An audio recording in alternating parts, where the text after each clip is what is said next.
I meant to make a new graphic for the stream, but I just just didn't do it.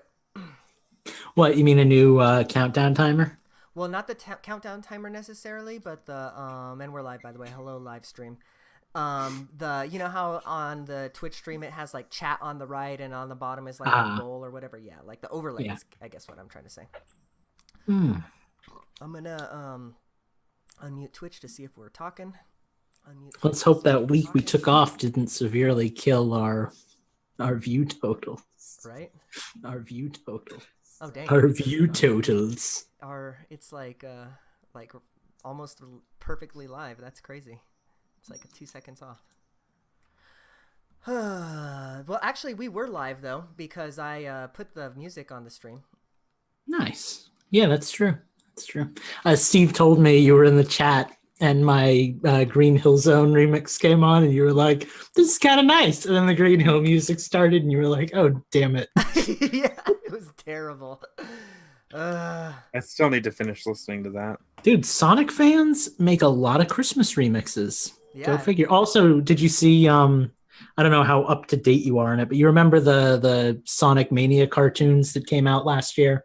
They had like the 5 cartoons and Oh yeah, everything. I know. What They you're did like talking a special 6 one for Christmas and it was like super legit. So about. Nice. I was proud. Very nice. All Well, we'll get rolling here once we get Justin back, and then get this party started. I Sounds just good. transferred the Patreon money to our bank account, by the way. So once that processes, I'll get you guys your stuff. Very nice.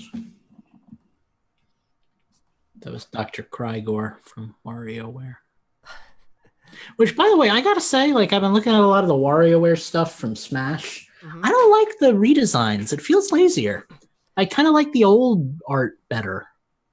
Oh, Like, I know it's are you talking about the stages themselves? no, not in Smash. In WarioWare, the remade like Gold, character art and gold. everything for Gotcha. WarioWare Gold, Mm-hmm. it looks like cheaper and more hand drawn, and maybe that's on purpose. But like, I don't know, they look worse to me. I don't like the designs as much. I feel like WarioWare is a genre that's losing me. Yeah, I haven't even tried for. I thought gold. Why was does my pretty good. default microphone keep changing? I know, but it was weird. Gold freaked me out with the whole like, "Hey, I'm Wario. I'm gonna win. Let's go take the trash." Right. Yeah, the fact that they actually had voice acting in that just seemed like the bizarre decision to me. Wario, what are you doing here? I gotta go get the treasure. Well, and All especially right, since I'm gonna like, coconut this here. Let's get synced up so we can get this show started. no, I have an opinion. Too bad. What did you think? This is a podcast? I check your USB on your Blue Snowball, maybe Justin, because it seems to be like going in and out. Might be like halfway out or whatever. Hang on, the rubber band looks loose. Let me try. Normally, there's a your mom joke there. But Is that a rupee? I've never seen a white rupee before. Actually, there are silver ones in Zelda that are worth like 100, but no, it's just an unpainted rupee. Are you gonna get some paints and all that fun stuff? I have some from when Minus sent me Hue that I could use. But Yeah. I've just been so skeptical because it's like, I don't know. I feel like I want to like, what's the word? Like spray paint instead of like hand brushing them because I feel like it'll come out more like flat. Definitely. Yeah, spray paint comes out a lot better. That's how Brandon usually does his. But see, then that brings up a whole. I know we need to get started here, but then that brings up a whole nother set of issues for me because it's like I'm about to be in a new location and I don't know like where I could do that because it's not really my property. So like I'll just do it in a closet. You'll be fine. Close the door. Won't bother anybody. it is a pretty big closet, but All right, I let's still get might synced die. up. Is everybody recording? everybody is recording. yes. Yes. Hopefully, as long as all my microphone problems haven't kicked it off. Yeah, I'm good. It hasn't switched over to the other one, so I think you should be all right. Yeah, I think the USB was just loose. This Yeah. thing is bugging me. All right, let's get synced. In 3, 2, 1. Rasputin, lover of the Russian queen. She was a cat that really was gone. I gave you Rah, rah, Rasputin, Russia's greatest love machine. Okay. It was a shame how he carried Vladimir, on. where Fuck, you now at? I thought my time. I'm at like 3:05 or something. There's like 4 minutes of silence and then 3 spikes. So Steve's at 3:05. Mr. Putin. 1329. Sorry, to about 1340. mine was supposed to be 13:05, not 3:05. I fail at life. And Justin, where you at? I started clapping at about 5:53. I'll take it. So we're gonna obviously start roundtable first, and then talk about our game of the year stuff. Does anybody want to go first for their roundtable portion? Steve does, because he's on call right now, and at any point he could have to take a call and just solve technical issues. I understand. Okay, let me just test this timer real quick because it showed. Is it closed for some reason? Okay, cool. All right, so I'll make everybody's segment timer. What, like, do we want about 5 minutes? Seems appropriate. Oh, this is going to be like our only thing. So, like, if we each do 5 minutes and then we talk for like 10 together, it'll be like a 30-minute show, right? Well, no, but we Yeah, also I mean, have we question can- block too, and then change the system if we. I mean, it's kind of what we're doing. So like, it's really just this, and then like the one question that we have. So yeah. So I- why don't we just maybe drag like- this out until we're tired of it? Maybe 10 uninterrupted minutes a person, and then we can do like a 5-minute after that. Maybe There's 10. no way I can vamp Yeah, for that's 10. Okay. I would argue that the maximum time limit really only exists to keep the show on track anyway. So why not just set it to 10? And if you use 4, you use 4. But that way, if somebody does have a lot to say, like, I mean, who cares? You know, Okay. it's 10 minutes And of like then- what's going to be an hour-long show. So That works. Okay, see, I thought what we were doing was we were just going to kind of round robin. Each person does an award for something, and then the next person does an award. And then I didn't realize we were doing all of our awards at once, Could and do it then like the that. next. could I argue that a round robin would probably be more entertaining for the listeners? I think Because so, just too. listening to one of us drone on is pretty exhaustive. I like that. Hell, Okay, listening Justin, to the four of let's us do that. drone on is pretty exhausting. Infendo Radio, please continue listening. So then in that case, then I'll just set like a timer for 60 minutes. And Yeah. then if we hit that, then we move on to question block. Yeah, and this is an opportunity to talk, to share memories, to nominate your favorite game, but it is by no means a debate. We Right. will not be arguing for Game of the Year against each other. We all have our own, and we respect people's opinions. Yep. I approve of this message. Unless Eugene says Dark Souls, in which case I'm quitting the podcast. Well, my overall game of the year isn't far off, so. I All right, believe it. kids. Let's get rolling. I'm going to bring us in with our fancy music, and then we can get going. Lucas is going to bring us in, actually, so here we go. Yeah, Lucas. As in, oh, God, what is that on your shoulder? How did I just notice that? It's an axolotl. Oh, That answers a lot. He's got a zipper for a mouth. God damn it. Justin is on his pun game, apparently. All right, let's do it. Show start. I'm going to mute myself. You guys know the drill. I'll be back. to bring Yes, us we in. know the drill. Remind Eugene after he starts talking that he's muted. He can't be heard. You want merch? We got merch. Check it all out at infendo.com/store. We put the we in wiener. Infendo Radio is on now. We. Hello, everybody, and welcome to Infendo Radio. This is the first episode of 2019. Oh, God, I almost messed up and said 2018 already on the second day of the year. It is January Check your checks. 2nd. Yeah, no kidding. This is going to be how my first month is going to be. I'm going to be scribbling out 8s and writing 9s, like literally for 30 days. But anyways, that's not what we're talking about. This is not the number podcast. This is Infendo Radio. I have all my favorite co-hosts with me tonight. How are you doing tonight, Justin? I'm doing pretty well as long as my cold symptoms hold out for the next few hours. Well, hopefully that Sudafed kicks in soon. Lucas, how are you doing? That's doing for good. something else. I was really hoping I would get to be the last podcast host to speak in 2019, but Steve apparently gets that honor, so a little bummed, but I'll push through. Fair. You can be our 2019 sandwich.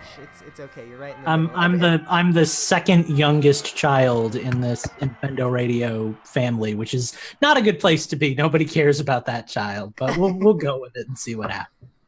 Fair enough. Steve, how are you doing tonight? I got nothing. I'm barely awake. So bottoms up for this show. That's what I need. At least he's honest. Yeah, I mean, yeah, we'll take it. So yeah, as we mentioned, this is the first episode of the year. We do have a bunch of different things planned for this year. So we're actually going to be switching up the show format just a bit. You're not going to see that tonight, though, because we actually have a special Game of the Year episode planned out for you tonight. So that's what we're going to be talking about. Next week, we have another special episode. And then the week following, we'll get into, the new Infendo. So we hope you all like it. Go to patreon.com/Infendo Radio and let us know what you think. Okay, so as mentioned before, we are going to get rolling with a little Game of the Year special. And we have... we're kind of going to play it fast and loose. We're not going to be debating over like what your the mom. Game of the Year is. Easy. We're not going to be debating over what the actual overall Game of the Year is because, I have a Game of the Year that's probably going to be different than what Lucas's Game of the Year is. But I also have a few special categories as well in mind, and I think some of us also do. Yep. So with that said, Steve, do you kind of want to take us away with your first, Game of the Year mention or category or however you want to play it? Yeah, so I kind of did a little mixture after seeing what you guys are doing in Discord. I have 3 games that I want to talk about for Game of the Year, but there were also 3 other quick little things that I did want to mention. So in more of a category style, I do have a best co-op game. And my honorable mention for this category was Kirby Star Allies, because my wife and I thoroughly enjoyed playing that game together. But as soon as we beat the main story mode and hit that 75% completion, completely stopped playing the game, never picked it up again. I think we put about 10, maybe 15 hours into that game. But my kind of surprise best co-op game of the year, as far as local co-op anyway, is Lego Harry Potter. We picked that up in October. I think it was October 28th or something like that when it came out. And I forgot how fun the old Lego games are. Holy crap. I like them better without the voice acting, not because I don't like voice acting, but because they had a certain charm to them where they had to mime everything out. All of the gag humor that I've recently discovered that I really, really enjoy. So yeah, best co-op game, Kirby Star Allies. Biggest surprise of the year, as I was listening to other Game of the Year shows, kind of prepping for this one, I realized that there was a game that kind of surprised me at the beginning of the year that I'd completely forgotten about. And that was Donkey Kong Country Tropical Freeze. Justin will remember especially, I hated that game on Wii U. I didn't like the soundtrack. I didn't like the game. I didn't like anything about it. But when I got it on Switch, I put 25 hours into that game in 2 days. Jeez. Because I seem to remember beating it. Maybe it was 3 days. I don't know. But I seem to remember beating it like the weekend it came out. Like I would not put it down. Can we kind of piggyback off of you if we have some games in the topics that you've described there? Because I kind of want to talk about stuff for a little bit too with kind of that same mindset, more the co-op than the surprise. But Lovers in a Dangerous Space-Time was a really cool co-op game that I would recommend just about anyone try if you haven't already. It's good. Super unique and really cool. Is that on Switch? Because I played it originally on Wii U. I'm sorry, you cut out at the on. I'm sorry, is that on Switch or because I played that originally on Wii U? I'm pretty sure it's on Switch because I'm pretty sure I played with nunchucks. I'm pretty sure it's on Switch because I played with nunchucks because I played with Joy-Con. I'm almost positive it is. Ooh, I'm gonna have to check that out. Yeah, check it out. See if it is on Switch or not. Because I know a lot of times I dip back into older games. A game that is on Switch, a co-op game that I really enjoyed. That I don't know why I'm recommending it, but it was fun when I played it. Was Ace of Seafood. If you want to just abandon all of your, you want to abandon all of your like thoughts and just play something ridiculous, that's a good game. So. What wasn't that the Steve, on rails shooter? It's not an on rails, but it's the game where you control a fish. Yeah, I do remember you talking about that now that I think about it. It was pretty legit. So I mean, it's fun with a friend. It's probably one of those games that you could really only play co-op, because by yourself you're just going to be bored. But with a friend, it's a blast. So, and the last category I wanted to talk about should surprise none of you guys. My soundtrack of the year. Wait. Let's guess. Donkey Okay. Kong, Shovel Knight, Shantae. Which soundtrack of the year? Oh, Well, Smash Bros. It's Smash Bros. 2018, exactly. Smash Bros. Because you've been listening to the Smash Bros. Soundtrack Yeah. on loop, because there's 700 songs and you can listen to it for like a week and not run out of music. 817 in the playlists that I That's have, ridiculous. which I'm pretty sure is complete. Oh, that reminds me. I haven't checked the store to see what songs are available now. Honorable mention to Donkey Kong Country Tropical Freeze, because that first song that plays when you get back to Donkey Kong Island, can't remember for the life of me what it's called, but holy crap, that song is amazing. I have that soundtrack, that complete soundtrack, and I haven't put any of it in iTunes because it's so massive that I'm like, Smash Brothers or Donkey Kong, because they're it's both Donkey big. Kong. Gotta be. Oh wow, really? Yeah, no, so Smash Brothers, if I ever downloaded the soundtrack to Smash Brothers, it would only be the Smash exclusive mixes, because Right. ain't nobody got time for the rest of that. I gotta say, my favorite remix in Smash Bros. And the new Smash Bros. Is the Donkey Kong Arcade and Donkey Kong Jr. mashup. Yeah. It's really I good. can't believe, like, 'cause I don't. Isn't that from Smash? Isn't that No, from this Brawl one- originally? This one is new, and it's Okay. so good. I'll And check it like, I just like, because I don't even like the arcade game that much. Like, it's fine, but it's like a 1 hour romp, and like, it's just so good. So Well, yeah, very good. And of course, for me, you know, the two best remixes for me are the new K-Rool one that was played in his debut trailer, the Gangplank Galleon remix. And there's another one that's Crocodile Cacophony, which is his boss fight from Donkey Kong Country 2. Yeah. Both of those remixes are just so good. Mhm. So I'm gonna jump in here and talk about some of the categories that you said and the games that came to mind for me in those. So like when you Yeah, I started with 5 categories. I have now added like 2 or 3. I've only got one, but it's a really generic one, so feel free to add on when I get to it. So when you talked about your best, your favorite co-op games, that immediately brought to mind my favorite co-op game of the year. And I don't know if it's necessarily a co-op game, but it's like, I guess, a multiplayer game, really. But in any case, I digress. Mario Party. Because I've had so much fun playing that, not only just with like Heather playing with computers, but like taking it over to friends' houses, and then like the next weekend they're like, "Did you bring the Switch dock? Because we want to play that on the TV this time." It's like, yeah, no, like it's a fun game. Tell you what, none of y'all have done is play online with me, but that's cool. I don't want to play with any of you anyway. There's no board game online. That's all. Well, you can play mini games. That's what I go to Mario Party for, is the board game. Like, Yeah. On this one, Like my kids are like, well, you should try some of these other modes. No, we're playing the board game.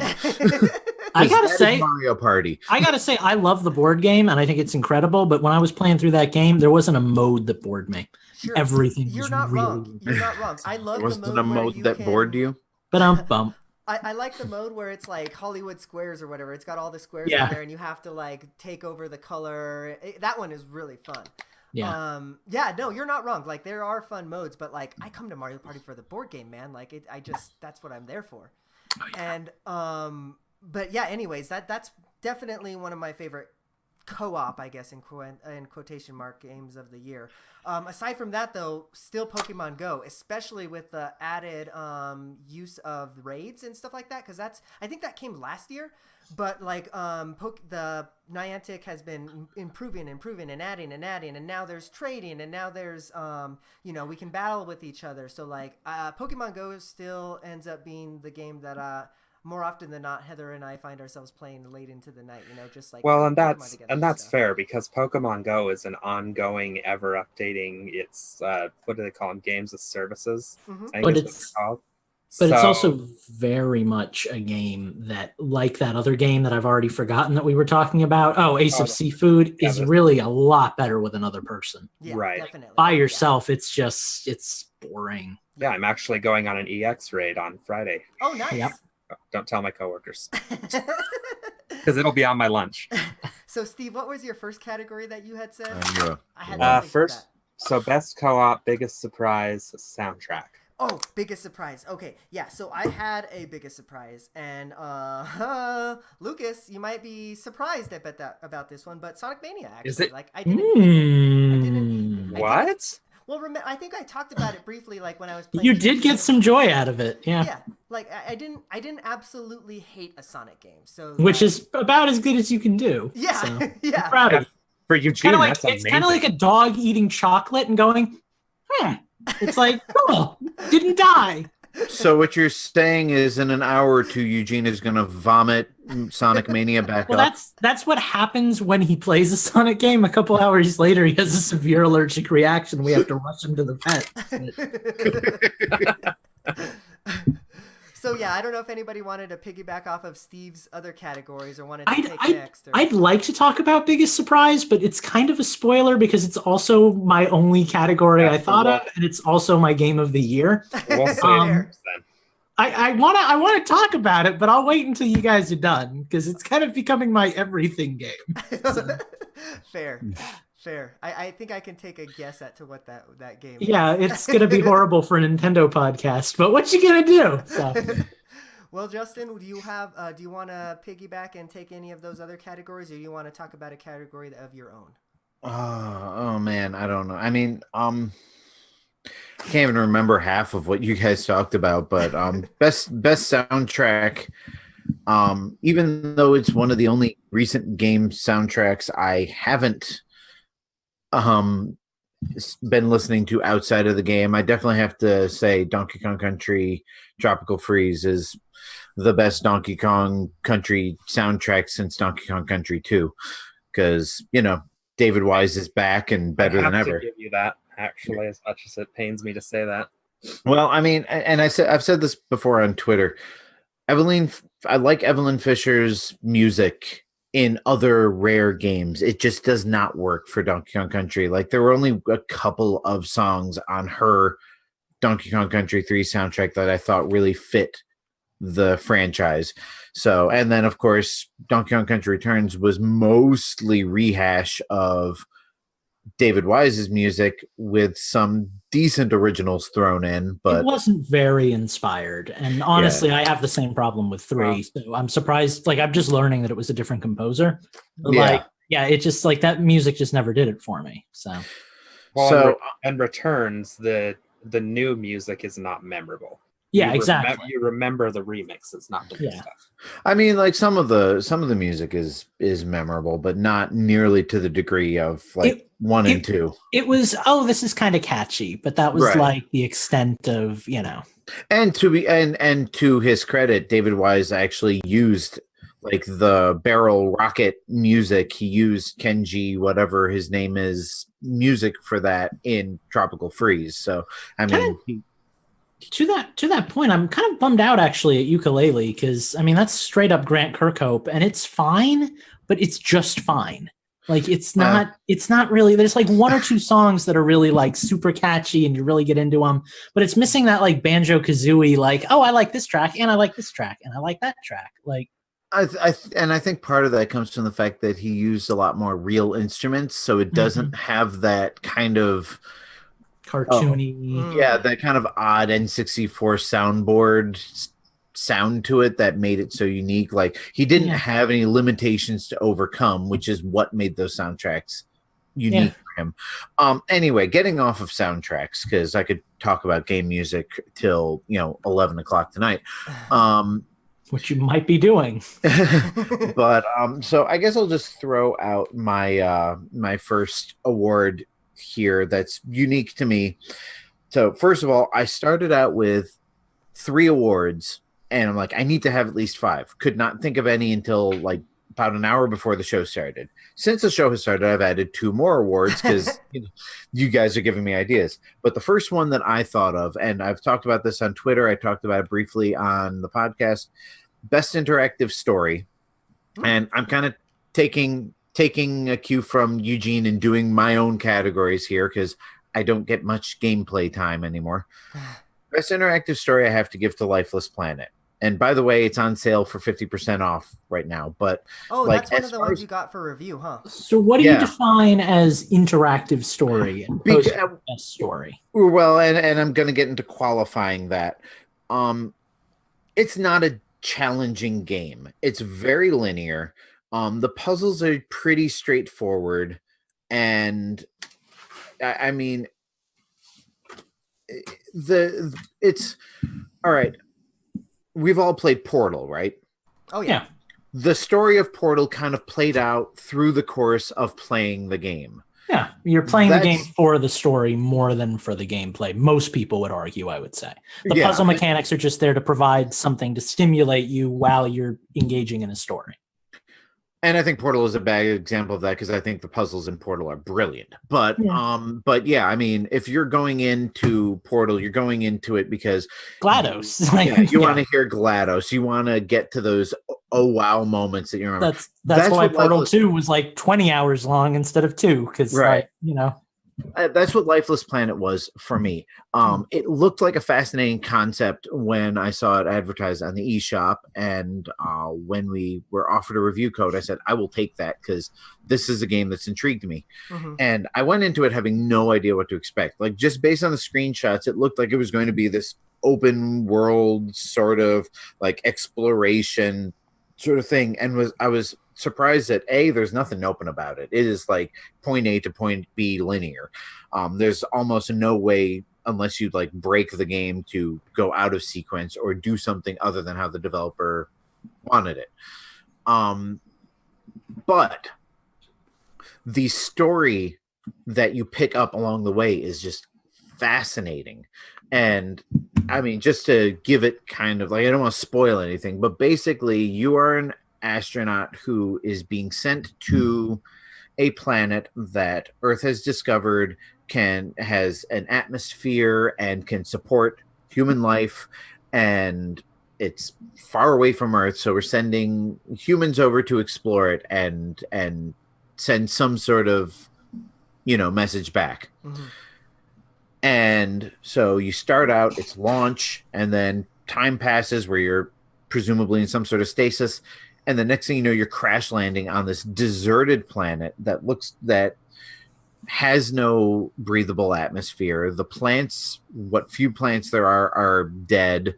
It's just nothing but sand and rocks. And you're like, this is not, and your other crewmen have died or disappeared.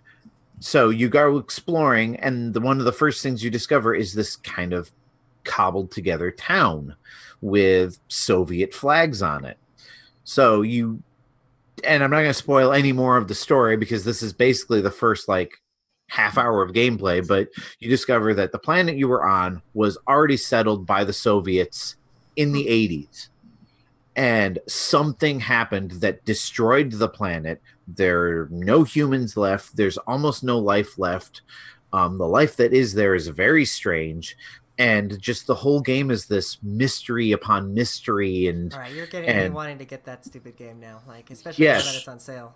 Yeah, it's on sale. 10 you will definitely get $10 worth of enjoyable story out of it. Didn't you get this as a review code?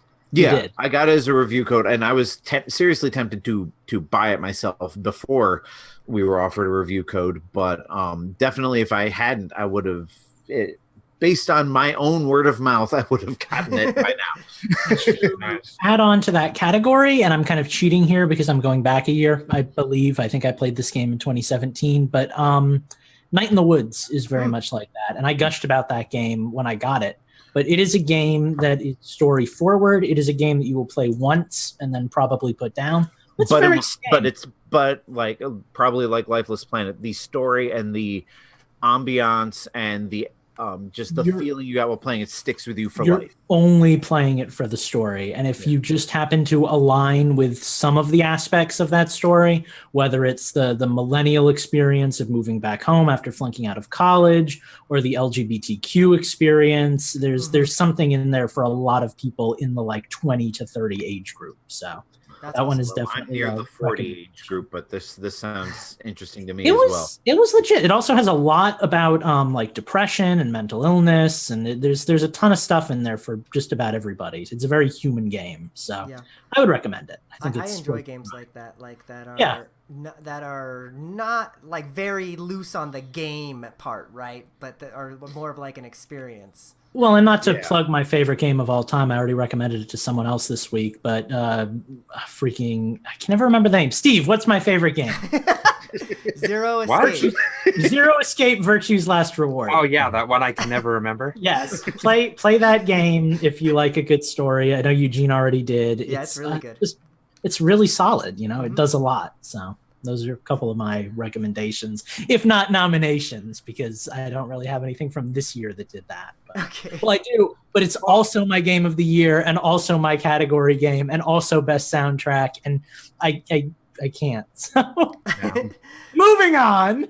Fair. So getting back, I only gave one award, but if you're okay with moving on from there, I can, I was just going to say move on to your next award or something, or let somebody else talk about this one. But yeah, I'm fine with doing one award per person per turn. Yeah. Well, my next one is Game of the Year, so go ahead and I'll keep eating. And you can add on here. Well, then let me jump in here then, so then we can get a little bit of variety in our lives, I guess. Okay, I have a weird category here, and that's because I just didn't know where to put this game, but I wanted to talk about it.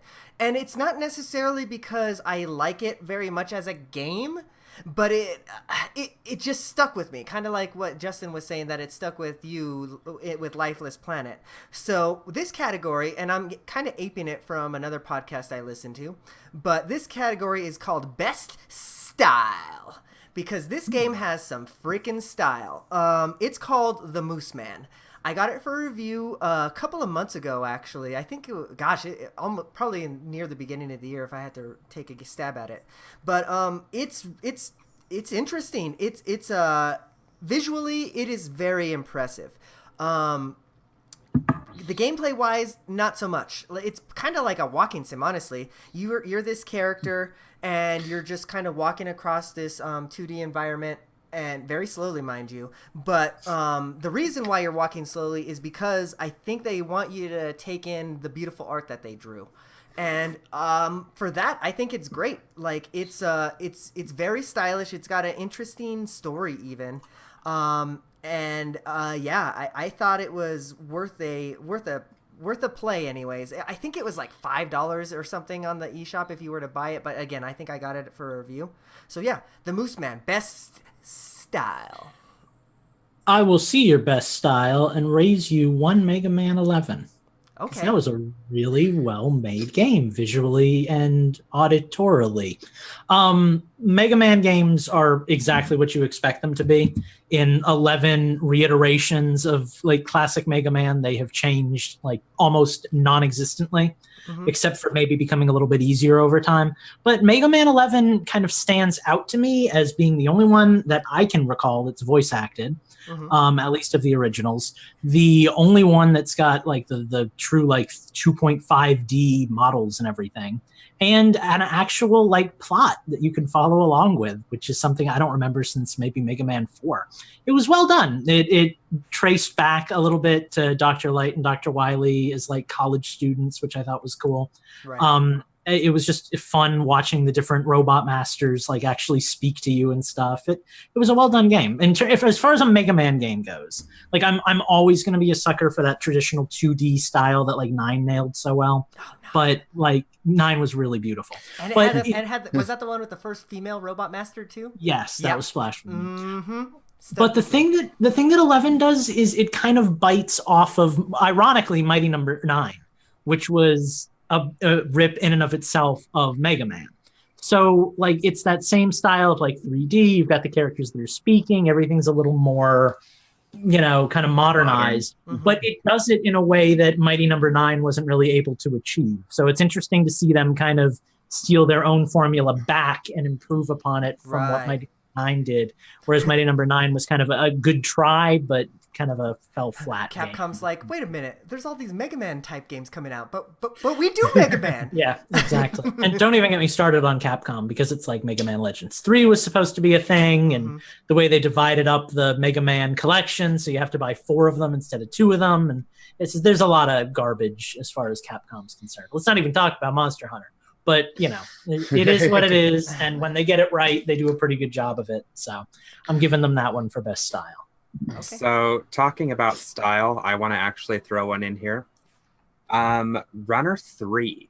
Like, I was thinking about this as you guys are talking, in Donkey Kong Country Tropical Freeze, I kept saying to myself, I want to record myself playing this game just so I can watch it and look at the backgrounds. But that's Donkey Kong. You expect that from the Returns series. That's kind of their thing. And honestly, that was one of the things I loved about playing Donkey Kong Country Returns on the 3DS was you like 3D. Right. Yeah, the parallax 3D, and you could like actually focus your eyes in on stuff in the background. So imagine this. The guys over at Choice Provisions, they took the style of Runner 2, which was already really, really good, and they made it look better in HD. Well, I guess the last one was in HD as well, but they actually made it look better from what it did in Bit Trip Presents Runner 2. But the Legend of Rhythm Alien. Yep. But the thing that they did better in this one is the worlds that they have. They feel so much more full, but it's the design of the worlds. It's like it's almost like if you have a DreamWorks, art style, but Ren and Stimpy style humor in there. That's what this game is. It's not quite, it's not quite a CG game in terms of how crisp and high definition it is. It's got more of a claymation style to it, but it's not quite clay either. So it's not like Clay Fighter, but it's not like Shrek either. It's somewhere in between those two. So it kind of does for you what Donkey Kong Country did for people like 25 years ago. Exactly. That like, whoa, look at that kind of thing. Exactly. And there's so much going on, and it's just like the weirdest stuff that you see in the background. Like, I remember this level where the track that you're running on is going around in a tornado. It's going around a tornado in an upward spiral. But there's stuff going on inside the tornado at the same time, like stuff that's flying up, and it's all happening to the beat of the music. And the music in that game is phenomenal. It just can't touch Donkey Kong or Smash. Who did the music for those games? Shoot, I should know this. You should know this. I feel like it's somebody notable. Let me pull it up real quick, because believe it or not, I have it on my phone, and it's in the recently added section, if I'm not mistaken. I am not trying to stall for time right now. Here we go. Into my Bit Trip playlist. So there's 2 parts to it. Matthew Harwood did the music for this game. And he was basically given the rights. I don't know if he did the other stuff, because I just have it in my phone as Gaijin Games from when I bought it. But he took the original songs and kind of remixed a bunch of them and added some new original tracks. And that's just for the main game. For the retro levels, a group called Stemage or Steamage, Stemage. Oh, I've heard of them. They did the music for the retro levels. So there's actually 2 different soundtracks. Nice. So, but yeah, so best style definitely goes to Bit Trip for me. Can I interrupt once more and say I would like to actually nominate my game that I'm nominating everything else for best style as well, because it has it. Okay. I would probably nominate Okami HD for style, but I actually haven't booted that game up yet. So it doesn't look, at least on the gamepad, maybe it looks better on the TV because everything does, but it doesn't look good enough to not, gamepad. But it doesn't look good enough to get like that kind of cred, in my opinion. It's still very much a Wii game. Like, it's not like Wind Waker So did a little bit better. Wasn't it originally a GameCube or PlayStation 2? Originally, it was PlayStation 2, but I Yeah. think the first time Nintendo got it, it was Wii. But anyway, point being, like Wind Waker did a better job of kind of smoothing things out, making it look a little more fleshed out. Okami still looks kind of grainy. It still has that, I mean, it's a fine game. It's just not super pretty from like a purely technical standpoint. Sure. I guess. Who's up next? Go for it. Okay, I was gonna say I think Lucas needs a turn. Well, all I have is my game of the year, which is getting like every award. So I'm waiting until we do that. That's All all right. I've got too, but we are also at 20 minutes left in the segment. So All right, well I'll do a couple of quick ones then. Best game from last year that I'm still playing because I haven't been able to play too many new games this year. Is Breath of the Wild. Like I thought that after beating the game, I would put it down, but then I decided, I'm going to try. Well, first of all, we got the Champions Ballad, which threw me into it for another like 10, 15 hours or more. And then I thought, you know what? I'm going to give Master Mode a try. And if ever you want to find out how well that went, there are some videos on Infendo's YouTube channel of me getting my butt handed to me by bokoblins.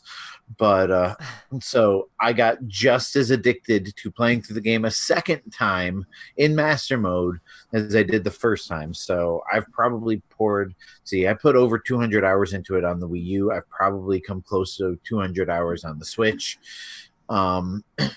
So yeah, that's the best game, the best not new game that I've been playing. And I'll jump in there as well, and this might come as a shock, but I'm going to say Minecraft. No. And I'm not really saying that because it's had a ton of major improvements, but it hooked me for a few more hours. And the reason that it deserves it, I think, is because they upgraded us. We went this year from owning a Nintendo exclusive version of Minecraft to like this inclusive multi-platform.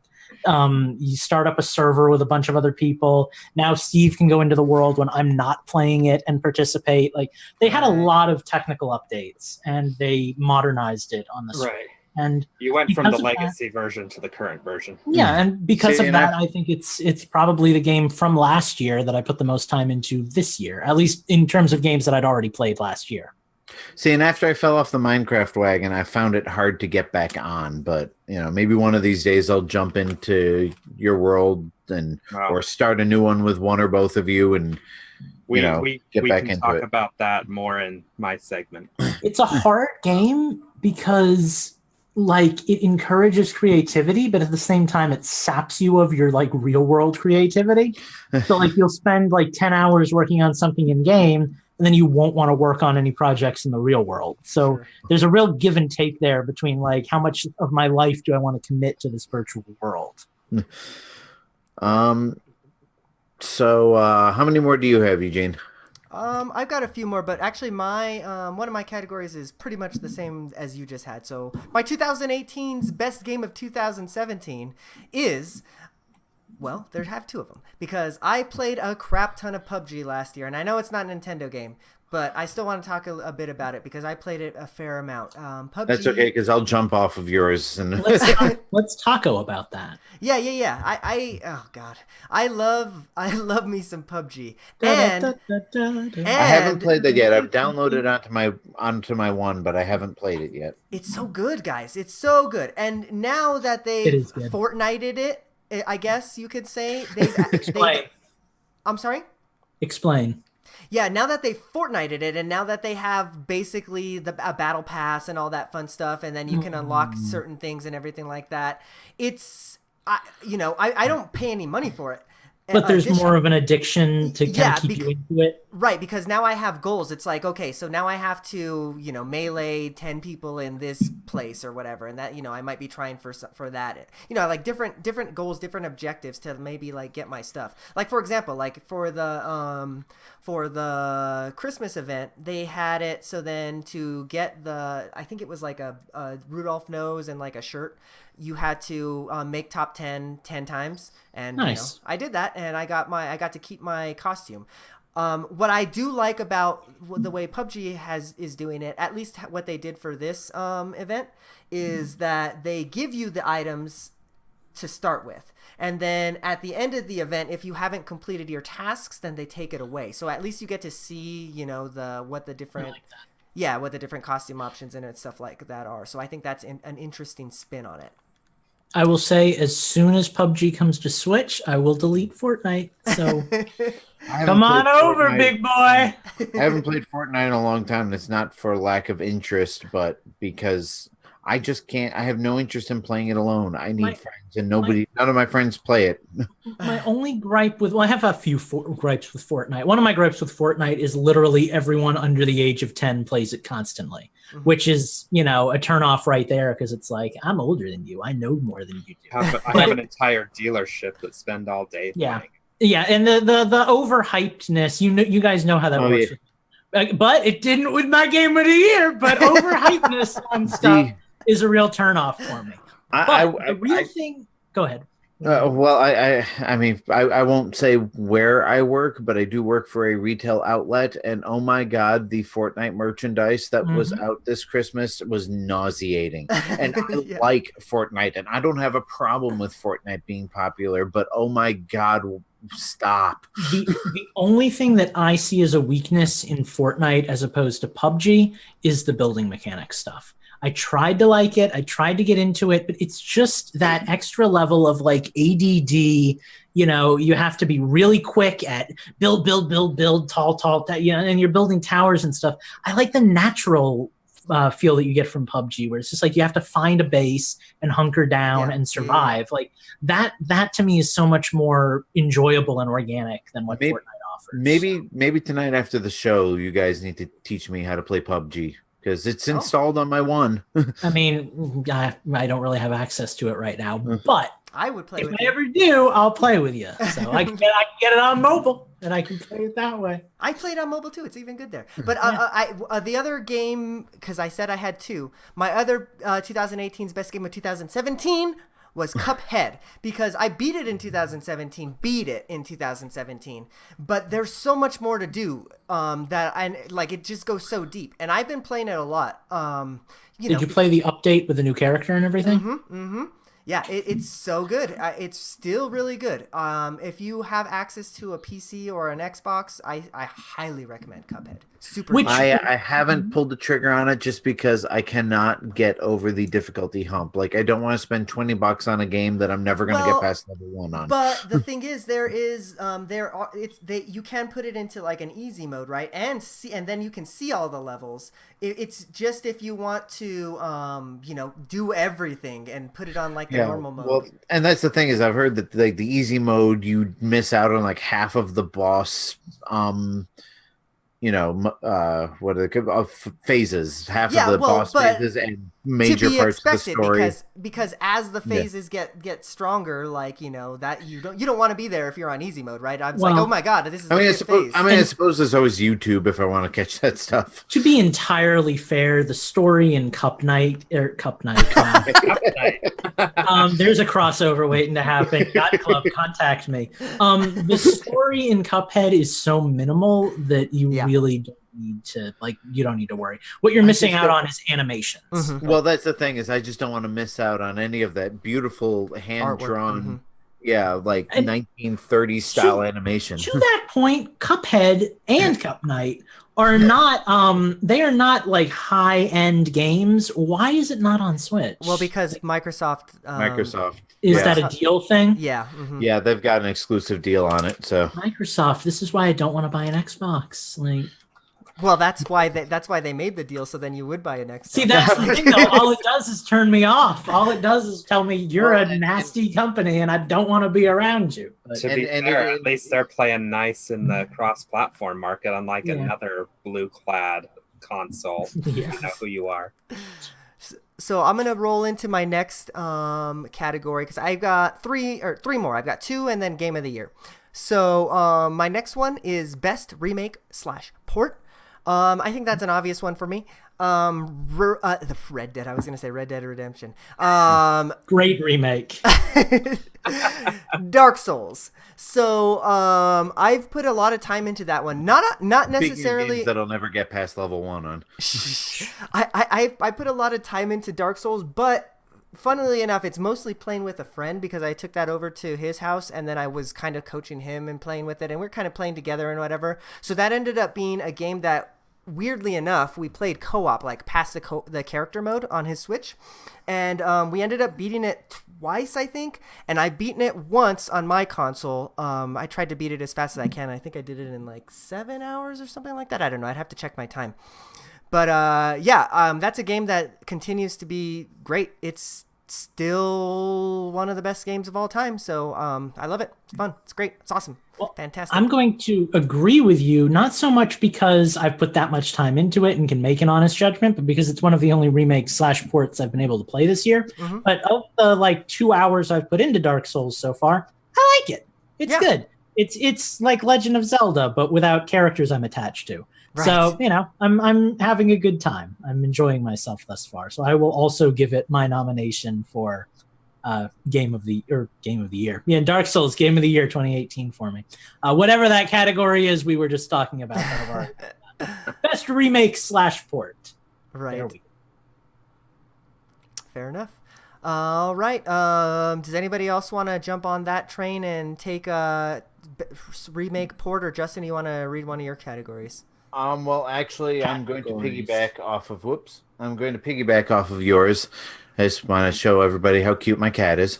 And I'm new to Infendo Radio 2019. And what was I say? Games that my Nintendo game of the year, which I was going to say for later, but since you already kind of threw it into the ring, is, not surprisingly, Red Dead Redemption 2. And even though I haven't really gotten deep into it, it's definitely a game that I see myself continuing to play in more or less in fits and starts. But it's because I just got Batman, and that's kind of eating up my time now. But Red Dead Redemption 2 is everything I wanted out of a Red Dead Redemption sequel. So, in fact, it's kind of making me want the original Red Dead Redemption to come out on Switch so that I can play both of them side by side. But, so that's my Nintendo Game of the Year. And I've talked about it on the show. Lucas has talked about it on the show. I'm pretty sure Eugene has talked about it on the show. It's just an amazing game. And so that's my Nintendo. But the next category I was going to mention is the most unexpected Super Mario RPG sequel. Okay. Of I'm 2018. listening. I also have one for that. And it is, if you've been listening to me at all in the past few weeks, it is South Park: The Stick of Truth. Yep. Because the gameplay and the fighting mechanics and the enjoyable, like how enjoyable the story is and how funny it, like everything about that is Super Mario RPG, like just in much less family appropriate form. And I mean, I love South Park, so that already helps that I have an interest in the characters and the location and all that stuff, and I already know what the humor is like. But I never expected it to play so much like Super Mario RPG, and there hasn't been a game like Super Mario RPG since Super Mario RPG, with the notable exception of Paper Mario. So actually it's probably more like Paper Mario because paper cut out characters. But so I got South Park: The Stick of Truth because I really wanted to try it because I heard good things about it and I like South Park. And I'm continuing to play it because it's giving me that Super Mario RPG vibe. So nice. So that's one of my made up awards. And tacking on to that made up award, Steven Universe Save the Light is another Paper Mario RPG-esque game that gave me that exact same feeling. Those warm fuzzy, I'm playing a Paper Mario game again and I'm really enjoying it. Yeah. It comes with the exact same territory I feel that South Park does. If you're not a fan of the show, it probably won't do anything for you. And I've never watched the show, so that's the disappointing part. Are a fan of the show and you like Paper Mario, it is like the game I've been wanting for like 20 years. So I very much enjoyed it. It was a little short, but it was still like longer than I thought it was going to be, probably like a 10-hour romp or so. So I was happy. And here's another thing I'm loving about South Park. And I've gotten into this debate a little bit with you guys and quite a bit on Twitter. You guys know I hate grindy RPGs. Like, I like to feel like I'm progressing with the game and not that the game is artificially stopping me from progressing by making me do the same thing over and over and over and over and over again for an hour. And part of that is respect for my gaming time. I have very little gaming time. So for me to spend an hour grinding just to get to the next part of the game is just a complete waste of time for me because that's my entire day's worth of gaming. That's what you Hey, Justin, don't ever play Monster Hunter. Yeah, don't. The difference is Monster Hunter has a social aspect of it, whereas most turn-based role-playing games... Yeah, but you're still I spent 2.5 hours battling Atal-Kaz just so I could get 5 Atal-Ka gems I needed to maximize my armor. It's that kind of game.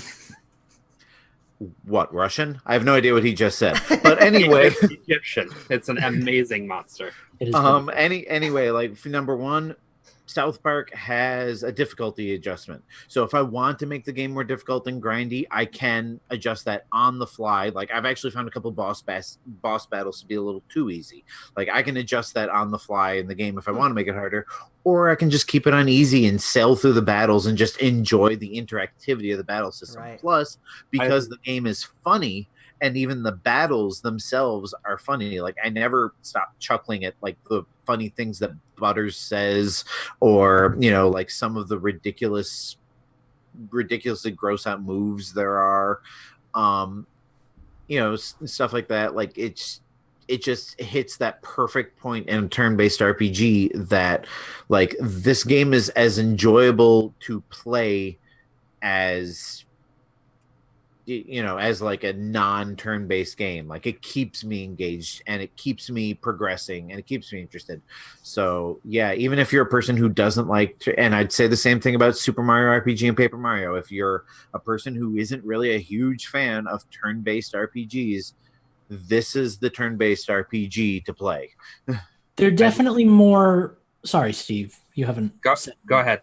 I was just going to say they're definitely more accessible RPGs, and there is value to that. Like I love a good grindy 100-hour RPG, but there's also value to an RPG that you can just play, and it's based more on your ability to block and combo than your ability to level up and grind. Well, and that's the other thing is if you're not good at the timing based part of it, the game is already harder. That's the scale that makes it like you still have input. It's just a different kind of input. Instead of spending time, you're exerting energy because you're not just hitting a button and watching somebody do a move. You're hitting a button and timing it right. Like I call stuff like Earthbound, which is why Earthbound never really grabbed me. The press A to win games. Yeah, well, and I mean to that end, Earthbound is much more of a like status-based game, but yeah, it's very much like you're not going to be pressing any buttons to like change anything. It's just actually, Mother 3 kind of changed that because Mother 3 had a rhythm mechanic, but that's besides the point. Well, and I love games like that have a sliding scale of difficulty. Yeah. Because as you get older and your time gets less due to whatever jobs, wives, kids, all that kind of stuff, that does take away from your video game time. And so sometimes it does become more about, okay, do I want to see the entire game or do I want to play it for the challenge? I like games that give you the choice on which way you want to do it. Because then there's always... With role-playing games, it's just a matter of changing the mathematics anyway. You cut this, you set it on easy and their damage does half. You set it on hard and their damage does double. I mean, that's all you have to do in a turn-based RPG. It baffles my mind that more companies don't put a difficulty adjustment in. Well, I mean, yes and no, because that is kind of all you have to do, but then you have to make sure that each one of those modes feels balanced enough. Because it's Yeah, I like mean- it's like if you're just having the difficulty for everything, then it might be kind of weird and wonky. It's like I understand the idea behind it, but I think there might be a little more that goes into it than that. I don't know. I'm just guessing. Right. Like in Etrian Odyssey, for example, what they do is I think there is a damage reduction, but Etrian Odyssey is one of those games where if you die in the field, you go back to your last save and you're just done. On normal mode, you get one do-over to then escape from the dungeon if you're in trouble. And on beginner mode, you literally just start up at the beginning of the fight every time, so you can play endless. Nice. But yeah, that's kind of what it is. Right. Well, I have one more category before my Game of the Year category. So, yeah, I've talked about this before. This is kind of what spurred on this for me. But best pooping game, I have two. Debris Infinity is by far the best pooping game of all time. However, I have recently been introduced with a game that I will be talking about more next week. But it's a game that we got for review. It's called Rage in Peace. It's actually I got a Rage in Peace for your mom right here. Easy. I'm actually surprised with how this game is. I don't really want to spoil it because I'm going to be talking about it a lot next week. But it's basically, I guess, kind of not an endless runner. It's like a Super Meat Boy-esque game, I guess, where it's super hard. And it's got great platforming, but yeah, that game has turned into my pooping game because I can play it. I can die like 700 times, and then I can get off the toilet and go back to work. So it's great. See, I was going to jump in and say the best pooping game for me is Picross or Picross 3D or Zelda Picross or any of the other Picross games. But the problem is I'm getting into the point in most of those games where the puzzles take me 10, 20, sometimes 30 minutes, and your feet go numb after a while. Like, those aren't good pooping games when you get into the higher difficulties. I gave up on playing games on the toilet when I was like 10. Not to shame you guys. I brought it up. I didn't over have that option when I was 10. I was reading the instruction manuals on the toilet back then. But if I had a pooping game, it would probably be Katamari Damacy. Okay. Mostly just because those levels are pretty short, pretty sweet. In lieu of a pooping game, that was my I'm going to play a round of this before my appointment. I'm going to play a round of this before work. Like that type of game. So I think it kind of follows the same logic. I just didn't literally play it while I was pooping. So, well, I don't really have a pooping game. I mean, Discord. I spend a lot of time on Discord is my pooping game. Twitter. Fair enough. Well, I guess do we want to bring it into the Game of the Year? Yeah, we do. Can I got one more category. Oh yeah. Hit it away. Because I thought it was important to give credit to accessories that I have gotten a lot of use out of. And I have two. The number one winner for me for the best Switch accessory is actually the PowerA wireless Pro controller that looks like a GameCube controller.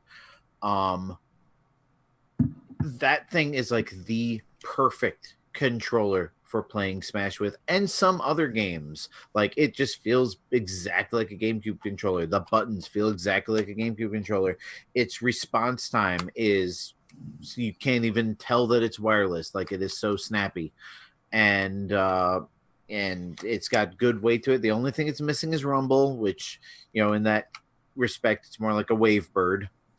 But, a few days ago, maybe it was a week or so ago, I put the Switch in and played Smash with my two boys, and I hooked up the GameCube adapter because I didn't want them pressing any of the menu buttons or screenshot buttons.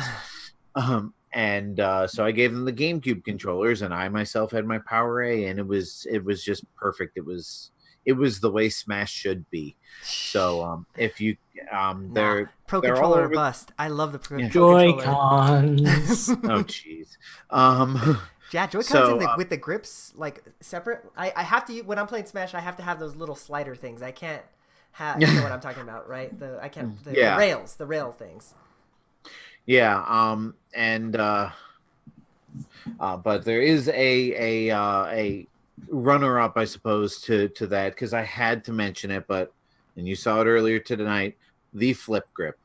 This is the most brilliant, unofficial Switch accessory ever. And I was just playing Donkey Kong Jr. on it in vertical mode, and it's so perfectly crafted, and it does what it's supposed to do, and it's cheap, like 12, maybe $15, and just get a flip grip. Like, if you want to play any of the pinball games or any of the arcade games or anything on Switch, get a flip grip. Keep it in your carrying case. It is the greatest thing in the world. And the fact that some guy on Kickstarter came up with it instead of Nintendo themselves when they were bringing out Donkey Kong with the option for a vertical orientation mode. Like, it's insane that somebody else had to make this, but he made, I wish I had his name in front of me, but he made like a perfect. Well, I will. Here. The only reason it's not higher than the Power A controller, is because this has very limited uses, only really good for a few games, whereas that Power A controller, you could use it for everything. It's not great for everything, but you could use it for every game. I'll piggyback off of you with that somebody did it better than Nintendo thing for my nomination. I don't do a lot of accessories. I don't need a lot of accessories. But 8-Bit Do knocked the NES and the Super Nintendo controllers out of the park. Neither of those controllers are available in their original forms anymore. They are now altered forms that look less like the original controllers. 99% chance that's because of a potential lawsuit or a cease and desist of some kind. But if you're really wanting to get your hands on one of these, wireless old school controllers, you can still get them online. You can go to Amazon, you can go to eBay. They're still out there floating around. Oh yeah, that's actually another, just real quick, 8-Bit Do made that little wireless adapter for the Switch that lets you use Wii Pro or GameCube controllers, which I actually got a lot of use out of in Smash. And yes, Rumble does work, by the way, Eugene. So for $20, that's another good investment. I'm kind of amazed that Nintendo decided to make their NES controllers only compatible with the NES Classic games. I don't really understand the reason for that when you could just play any game with them and just go with the lack of buttons. I've seen somebody saying that they were playing Sonic Mania with the NES controller. Yeah, is that the case? Because I had never heard that. I've seen somebody play Smash with it. Yeah. Okay. Like yeah, with them. I had always heard the report that you could only play NES games with them, which was a big turnoff for me. Yeah. Yeah, right. I think that's what they'd reported, but and I think part of that comes to the fact that they don't have joysticks, so you're limited to what you can do with it. But that's no different than an 8-Bit Do unless you buy one of the less realistic looking ones. The one that I would like to nominate is the Switchblades that we had the guy on to talk about, but homie kind of flaked on me and I never got to try them, so I can't nominate those. I can just throw a little shade. I still need to send you mine because I haven't used them in a little bit. I mean, I guess I don't know how much use I'm going to get out of them these days, but like, it's give or take. I could give or take. I was excited when we had them on, but I didn't get a chance to get some, so I guess I don't know. Guess you'll have to buy it if you want. Go check out 8-Bit Do. They make a nice product. They did.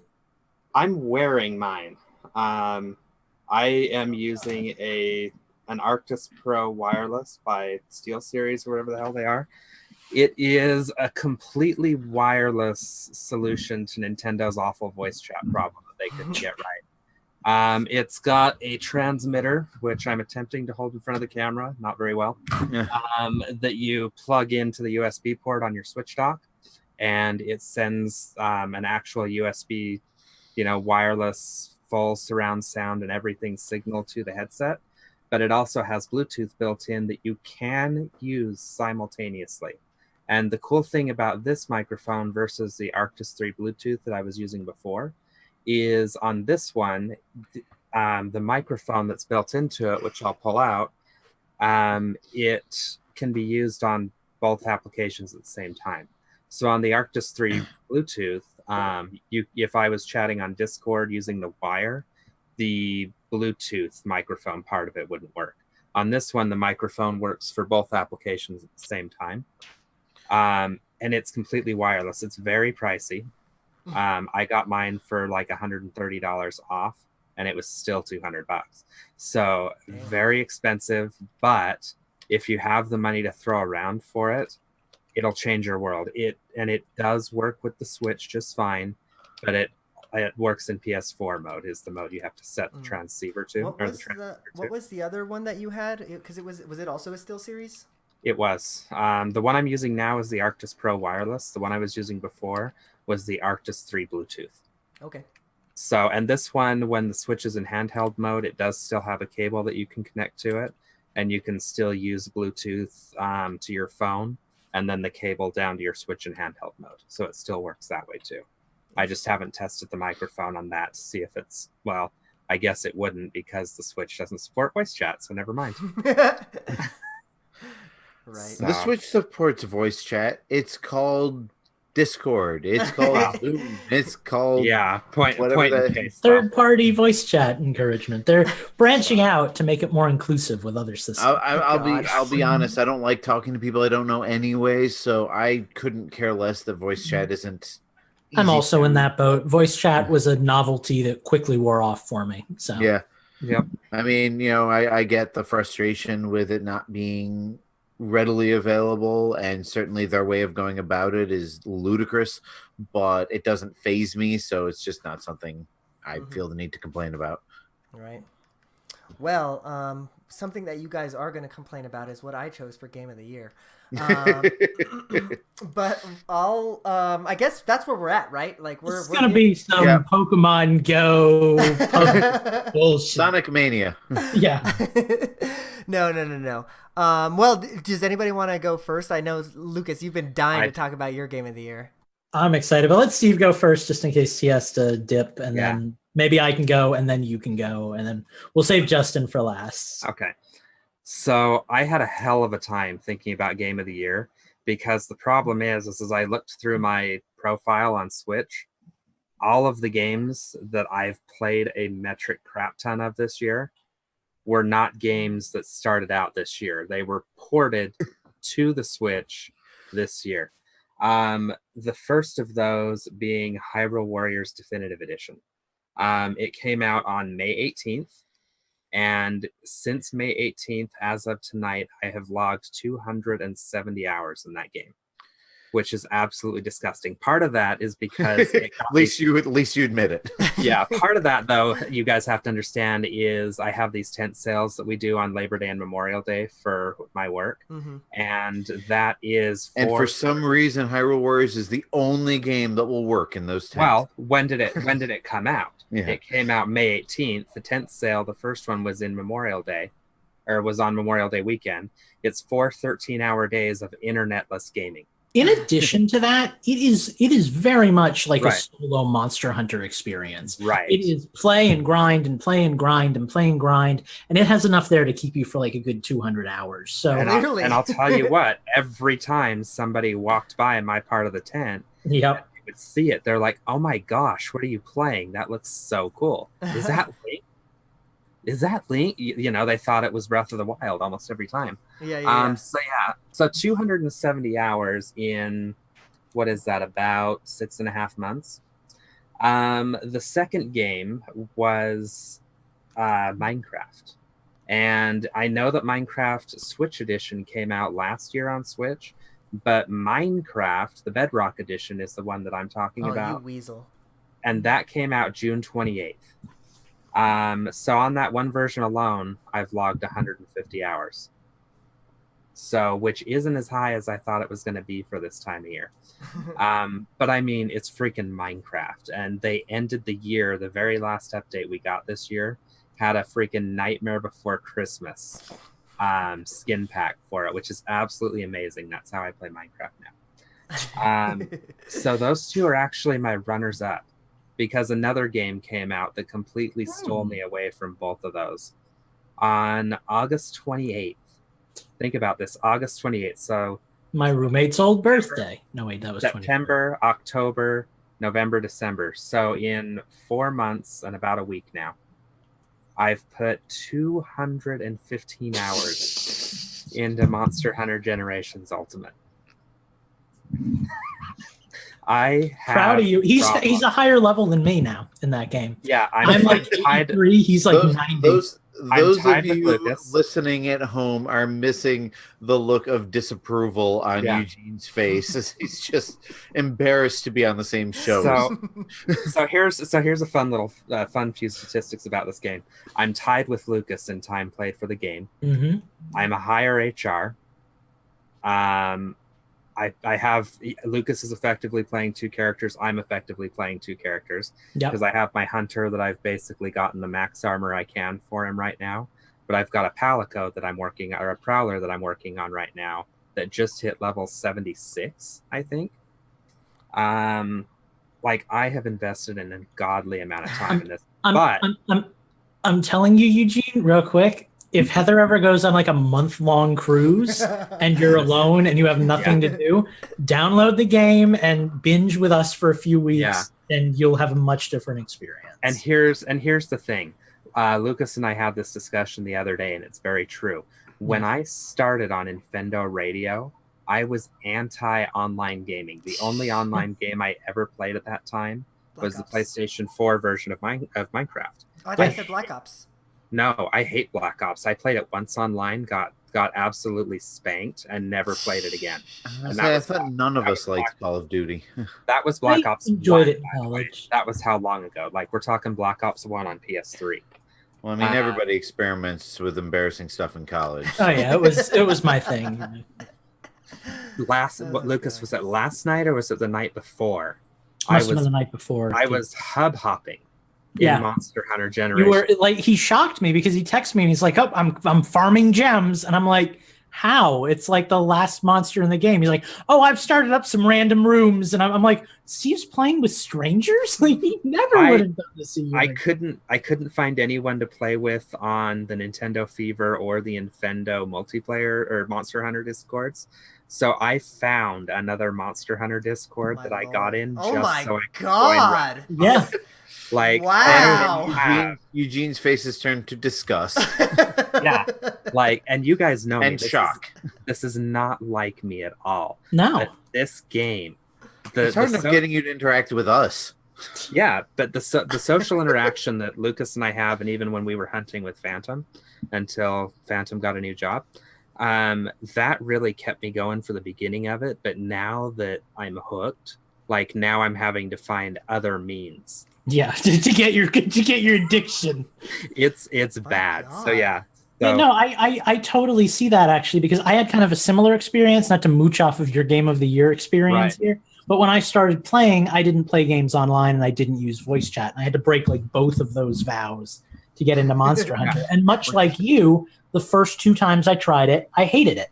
I hated it on Wii when I played it at a friend's house. I hated I hated the demo on the Wii U for 4. And I hated more Ultimate Generations on the 3DS, played it for like maybe a couple of hours and said, this game is not for me. So. That's what you do when you start playing Monster Hunter. And then if you're lucky, a friend tells you to keep playing it and you play it together and a few weeks go by and then you get really like, that's how Monster Hunter works. I'm convinced that's the only way it works. Well, yeah, because how did it happen for you? Was it Mike? It was exactly the same thing. Mike was like, hey, play this game with me. I really like it. I was like, okay. I tried it. I was like, I don't like this. And then like 60 hours later, I was like, I think I like this. Well, yeah. Well, and you and Mike got me into it. And then that's the one you're piece like, I'm missing, oh shit. I think. Oh shit, there's double cross, you know, we're done playing on the 3DS. I'm like, well, fuck, I guess I'm done playing Monster Hunter. Yeah. It's never coming this way. And then we get it, and now you and I are playing it together all the time. I know, Eugene, you had kind of a similar experience to mine. You played it for a couple of hours and just couldn't get into it. No, not a couple. Yeah, I put like 45 hours into it by solo. Yeah. That depresses me so much, but you know. And he still and he still thinks Phantom Hourglass looks better. Well, see, and here's the thing: like in a game like Monster Hunter, 45 hours is not, you know, that's not even the introduction. I'm not saying that that's by any means not an accomplishment and not a fair shake of the game, but it's so like that's like getting through the first like third of the game, you know. So it's just one of those things where like he played it and he didn't like it. But for Monster Hunter, that's a 45-hour experience, not a 1-hour experience. So. Right. Well, maybe I'll try it again. It requires time though, Justin, which I know Yeah. you don't have a lot of. But Mm-hmm. if you ever do come across some time and you're willing to get it on Switch if it's on sale, hit me and Lucas up. I will make the time. I It is the don't care if I perfect. have to sleep. It's the one of those perfect. things- I don't have to wake up early in the morning game. It's a great game when you're right out of college, or you have a job that starts at 10 a.m. or it's one of those kind of games. Well, I'm boned because I work until midnight and then I have to be up at 8. It is a game. It is a game that you want a dedicated group of friends to play with you. But when you're getting off work, we're just like halfway through our hunting night. Yeah. Like I'm still up for another 2 hours. Yeah, I guess. Because I work at 8 in the morning. Also, for what it's worth, I'm just throwing this out there. Phantom is like HR2. So if you ever decide to play, Phantom might be a good buddy for you as well. Could I transfer my stuff from the? Well, I what guess do you it mean Phantom is HR2? You can transfer your game save No, from 3DS my- generations to the Switch generations. There's an app you can download from the eShop that will do it. I mean, Yeah, from 3DS to Switch, if you wanted to do that. Yeah, if I ever get the game, that's what I would end up doing, because then at Yeah. least I don't have to start from square one, you know? Well, yeah, then you'd be closer to me and Steve. We both went at it from Started square over. one, but that was because we wanted to. That was like, hey, let's relive the moments, So. Right. All right.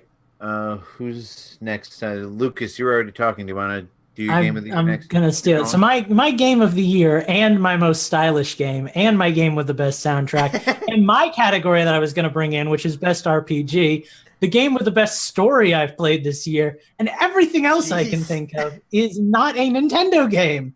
But You're non-Nintendo. once again, yeah, it's also my favorite non-Nintendo game. Once again, much like Mother 3, I have Smash Bros. To thank for turning me on to an amazing game I never would have given another chance. Because when I found out that Joker was being revealed, I was like, this is garbage. I don't want this. And then I was like, I'm intrigued. And then I was like, I'll watch the anime. And then I watched half of the anime and I was like, why am I spoiling myself? I want to play this game. So I used a little leftover money from a gift card to pick it up on PlayStation 3. And I put like 5 hours a night into it for the last like 3 or 4 days. I can say being like a tenth of the way through it and not really even being that far all in all, that it is my nomination for my game of the year. It did not come out in 2018, but it is game of the year for me.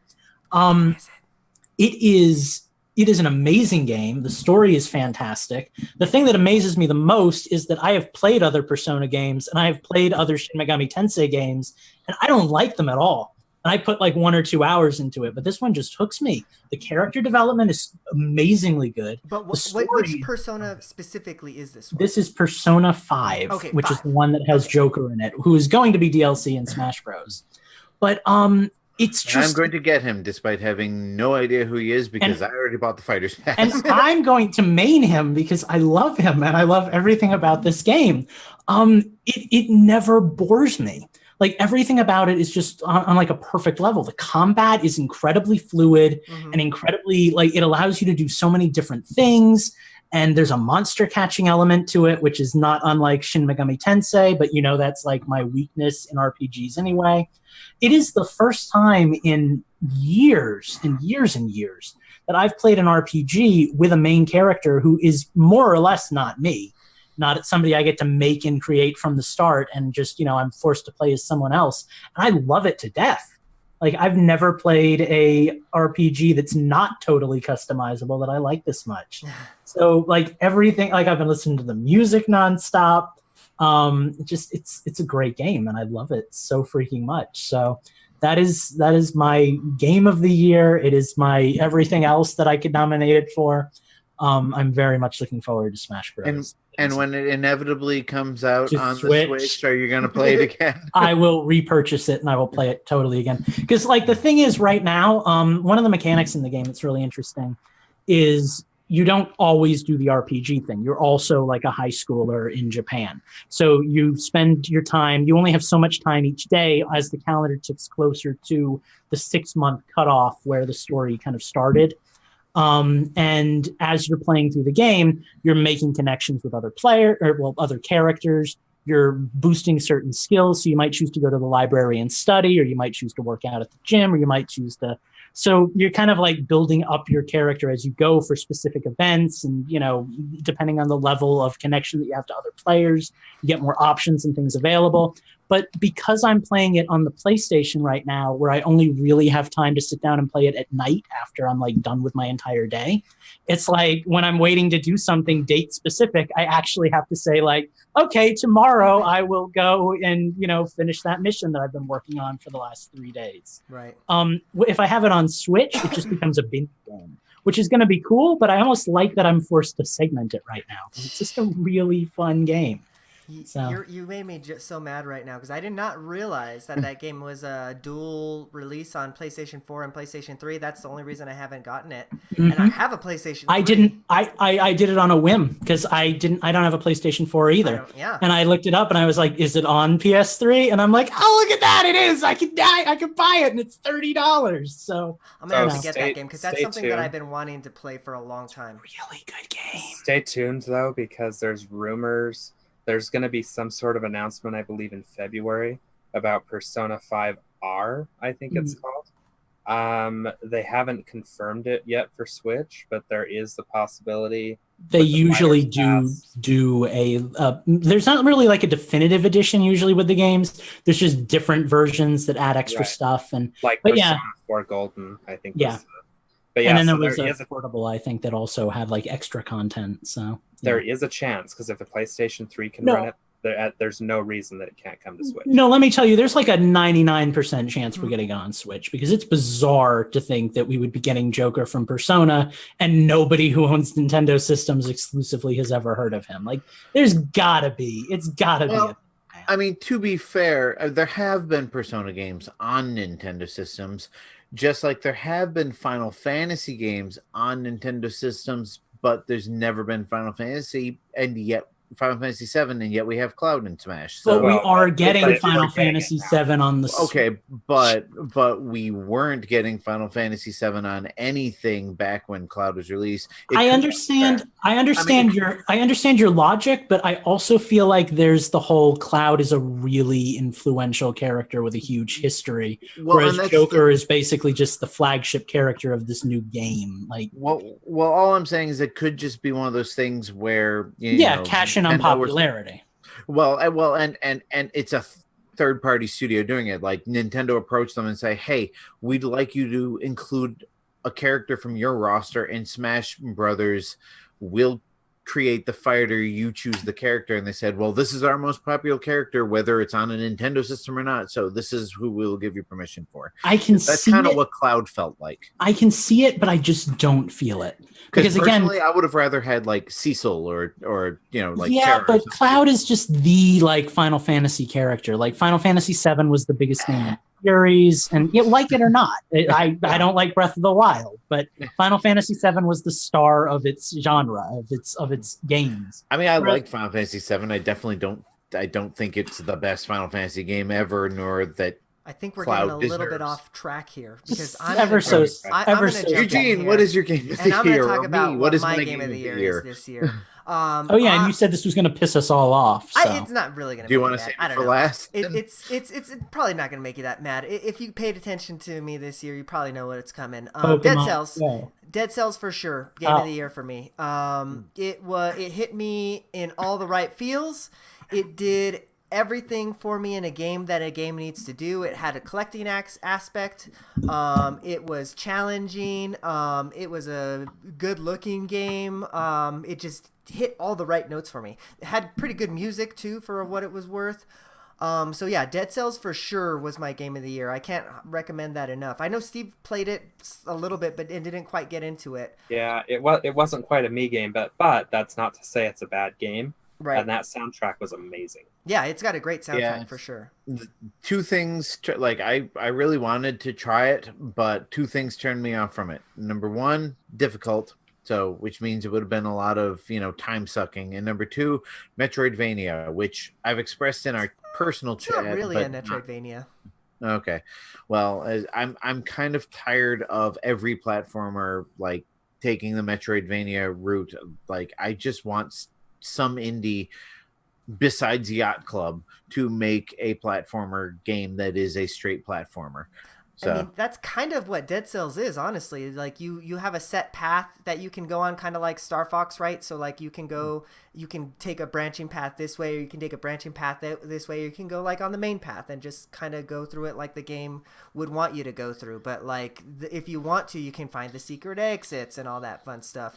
I guess the only thing that is Metroidvania about it is that it does kind of gate certain, I guess, secrets behind moves that you have to get. But other than that, like you can literally beat the game. You can start up the game fresh, and then you can beat it without getting any of that stuff if you're good enough, right? That's what I think about. That's what I love so much about this game. So like the first boss, like I thought when I first got to it that there's no way I'm gonna beat this thing. I get to it, I die. I get to it, I die. I get like an hour, and then I get to it and I die. And then like, you know, I continue to play, continue to get better at the game. And now I can beat that first boss without getting hit, you know, without taking a single lick of damage. And it's good to see that. I think it's really cool to see that progression, because it's not that I'm getting different items. It's just that I'm getting better at the game, you know? And that's what's so great about Dead Cells, is that it's, everything, any mistake that, or anytime you die, it's because it's a mistake that you made, you know, like. And that's what I love about Donkey Kong Country. So Yes. you just made me put that in my wish list, and if that goes on a good enough sale, I will check that out, because you know, as much as I complain about difficult games, I love Donkey Kong Country Returns and Tropical Freeze and all those, partially because it's just as you said, like any failure to progress in that game is solely on you. You didn't jump at the exact 10th of a second they wanted you to, but you know exactly what you have to do. It's just, you know, get good, scrub, you know. Right.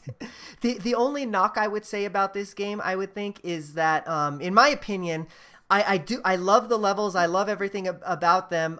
There are certain spots where, you know, you can tell that it's like a custom level design, right? Where like a designer made it, but everything else is procedurally generated. So I would have preferred that the entire game was, you know, custom made, and then they had like a custom, you know, you go through this section and it's the same way every time, right? I almost would have preferred it that way, but you know, it is what it is. Yeah, it's weird that something like that would be procedurally generated instead of, you know, custom designed, but I guess that's the novelty of it. Right. And you know, there, like I said, there are certain spots, like in each level, you're going to find a section that, okay, this is going to be exactly the same every time. I know what I have to do in this particular section of the stage. But yeah, for the most part, it's procedurally generated. So, but yeah, Dead Cells, it continues to be good. I haven't 100% beat that game, and I want to. There's like these dangly glasses on the top to show you how many items there are available in the game, and I have probably like, I don't know, like 15, 20 more to collect, so I'm probably going to end up doing that at some point and completing that game 100%. Great game. Well, you may have sold me on that. Well, I'm actually surprised at my own game of the year, especially after hearing everybody else's, because like I was just trying to think, you know, what game, you know, what game do I give game of the year to? I haven't played that many games, for one thing. Most of the games I've been spending a lot of time on have either been games from last year, games that came out last year but I didn't get until this year, or most recently games on another system. And I finally arrived at, and even though I haven't put very much time in this game, I know it's going to eat up a lot of my time when I have the time to devote to it. I'm giving it to Smash Brothers.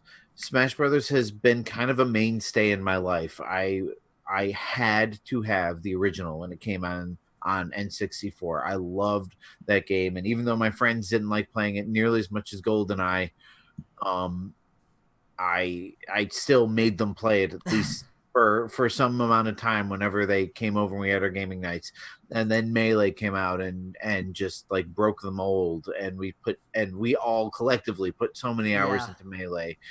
My buddy and I in Florida put countless hours into Brawl. Just like, that's probably my most played Smash game ever, because it was the last time I ever had somebody like nearby to play Smash with, and that's the best way to play it. You know, somebody else Sure. sitting on the couch next to you, so you can punch him in the shoulder when he, you know, When knocks they you off get- with a home run bat or something. Yeah.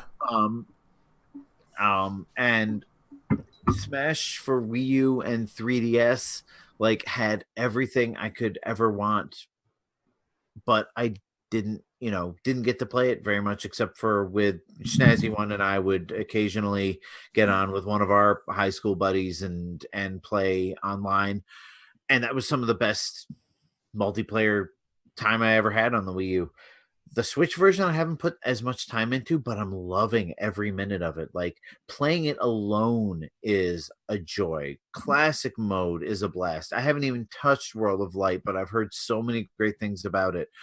The game plays the like, I'm not a competitive Smash player. I'm not a hardcore Smash player. I couldn't tell you every little nuance between the games, but for my money's worth, I think it Ultimate strikes that perfect balance between the kind of zany casualness of Brawl and the, you know, fierce competitiveness of Wii U and 3DS, and it even has that kind of snappiness of Melee. Like, it's just a little bit quicker than Wii U and 3DS. It feels like such a natural evolution of Melee to me, Yeah. in terms of the every- speed, the visuals, the fact that everything is a little darker, everything is a little less cartoony. Just everything about it just feels so Melee. And Melee was not my favorite Smash by any means, but the nostalgia that you get from that, at least Yeah, and that's it. I It played feels a lot of Melee. Like, it just brings back all those vibes that were kind of lost by the time Brawl came out. And with all the 103 stages and the 70 some odd fighters, and everyone is here, and like, this is the Smash game I have been wanting since Brawl. Like, this is the Smash game that brings everything together, and, you know, all the options and all the characters and all the stage, almost all the stages, and just like this is like, I can definitely see, like, if I can get enough time and enough people to pop this game in and play it, this will dominate my multiplayer gaming. Sure. And even in single player, like, I get a 1 hour lunch break at my job, so I will bring my Switch to work with me, set it up on my little stand with my wireless controller, and just sit there for the entire hour just playing classic mode. Or, you know, somebody will walk by, and I think this is the thing that puts it top on my list this year, is all I have to do is pop the Joy-Con out, slap them in a grip, and say, here, play with me. And anybody else in the break room can just sit there and play a few matches with me. And on more than one occasion, I have done that. Like, or somebody has come up and said, oh man, is that Smash Brothers? Yeah, here, you want to play? There you go. You know, and we just That's sit there. awesome. It's like that is what Smash is all about, that social aspect of it. Like, people I didn't even think would be interested in playing a Nintendo game, let alone a Nintendo tribute game, have gotten excited to see me sitting there in the break room playing Smash Bros. Oh man, can I get in on that? It's like, Yeah. No, I that, haven't- that for how little I've been able to play the game, I can definitely see Smash will be the jump back into game for all of 2019. Yeah, Smash is going to be that for me too. I'm sure I'm going to play the heck out of it in 2019 and beyond for sure. Yeah, it was tough for me with my game of the year too, because Smash was up there as well. I guess I do want to give an honorable mention to another game too, because Pokemon Let's Go came out of nowhere for me. I was really I'm excited liking that for so it. far. Yeah, I was really excited for it, but I was kind of taken away when I got the game, like how good it was. I wasn't expecting it to be so deep. I don't think any of us really were. And not my game of the year, but definitely up there for me. It's really good. Let's Go was a bizarre game for me because when I first got it, I was enthralled with it, and then as soon as I finished it, I was like, done. Never need to play that. Like Sure. it's a bizarre experience of a game. It was really good. When it was over, it was really, really over. Yeah, there was nothing that brought us back to it. Well, yeah, there's just not enough. It suffers from basically the same thing every other Pokemon game suffers from, and that there's nothing to do after the game's over, except unlike the other Pokemon games, you can't even really train Pokemon because none of the skills you give them matter, and it's a more basic combat engine. So I don't know, it was fine, but it didn't have anything to keep me. Like, usually I put like a couple 100 hours into Pokemon. Mhm. That one I put like 50 or 60. It was solid. It was a really good game. But And see, I think Let's Go made a lot of the changes to Pokemon that I've been needing. Like, it's less grindy. Catching Pokemon or random battles. Well, first of all, obviously there are no random battles. You see the Pokemon on the main screen. You can avoid them if you want to and can move fast enough. The battles themselves are basically just either throw a Pokeball at it or run away. It doesn't matter. You know, you don't need the experience points. You can, like, I basically one hit Brock. Like, I just went in with grass type and just demolished him and didn't even have to fight anybody else in the gym. So you know, and like that part I guess isn't the most fun for me. I'm sure it'll get tougher as I go along, but like, just the fun of Pokemon to me is gotta catch them all. And that's what Let's Go brings to it, is that the catching part of it, the exploring the world and the catching. Yeah, for sure. You like get more experience for your time catching than you do battling in Let's Go, and I kind of appreciated that, actually. So, but all right, unless anybody else has any honorable mentions or anything else that they want to throw out there before we get out of this segment, we are going to move on. I'm good. Awesome.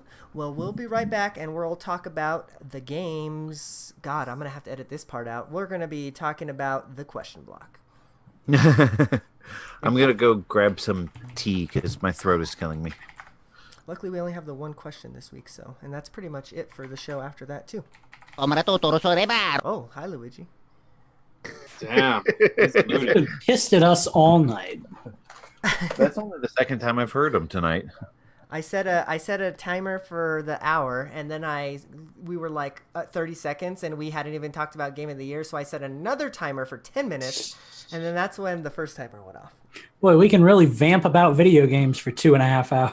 Jeez, no kidding. Right? Well, and we don't get to do it very often, so I'm glad that, you know, we took this opportunity to just kind of, you know, talk without too much restriction. Mm-hmm. Yeah, it was good. It was a good change of pace for sure.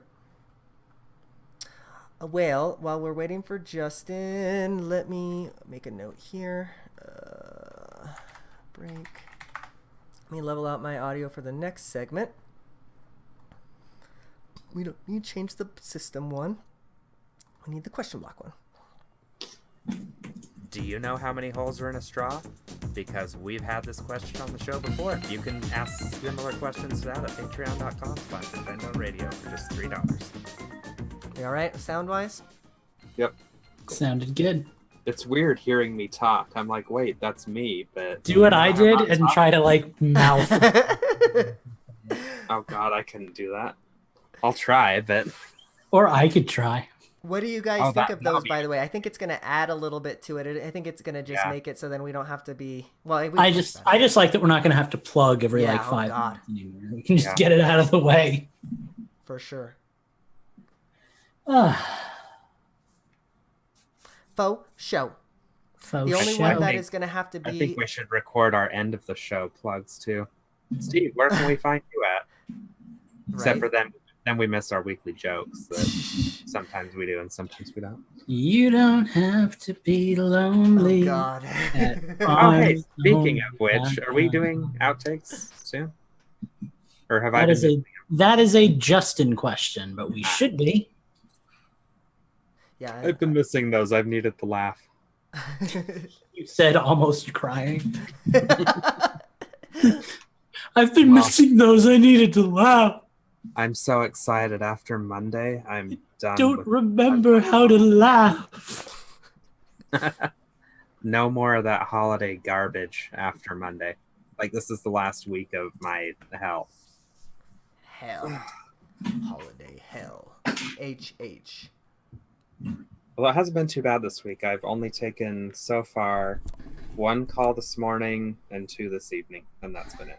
It's not too bad. I have to adjust my little arm. God. Okay. I don't want it to be visible. There we go.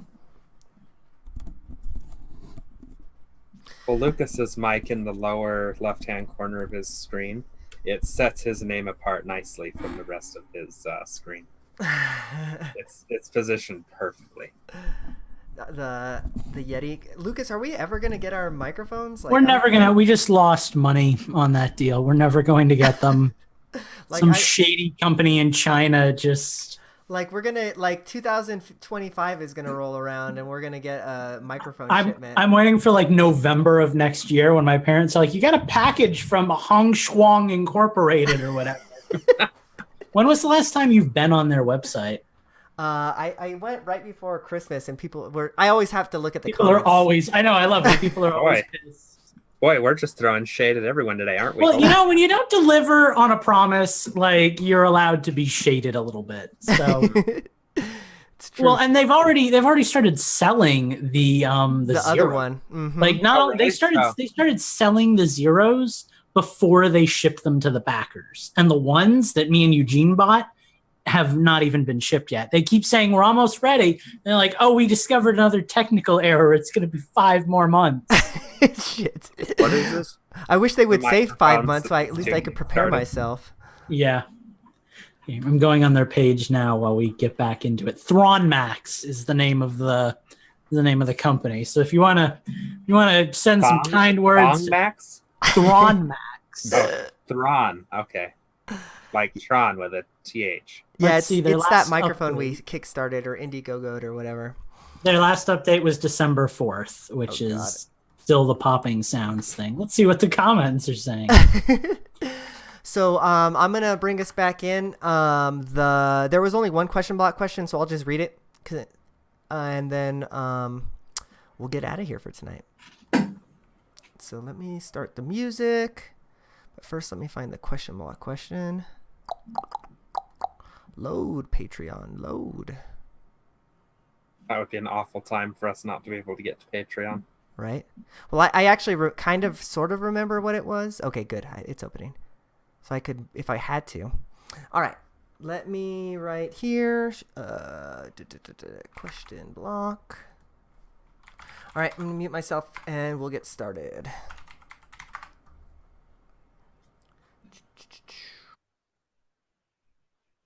Do you know how many holes are in a straw?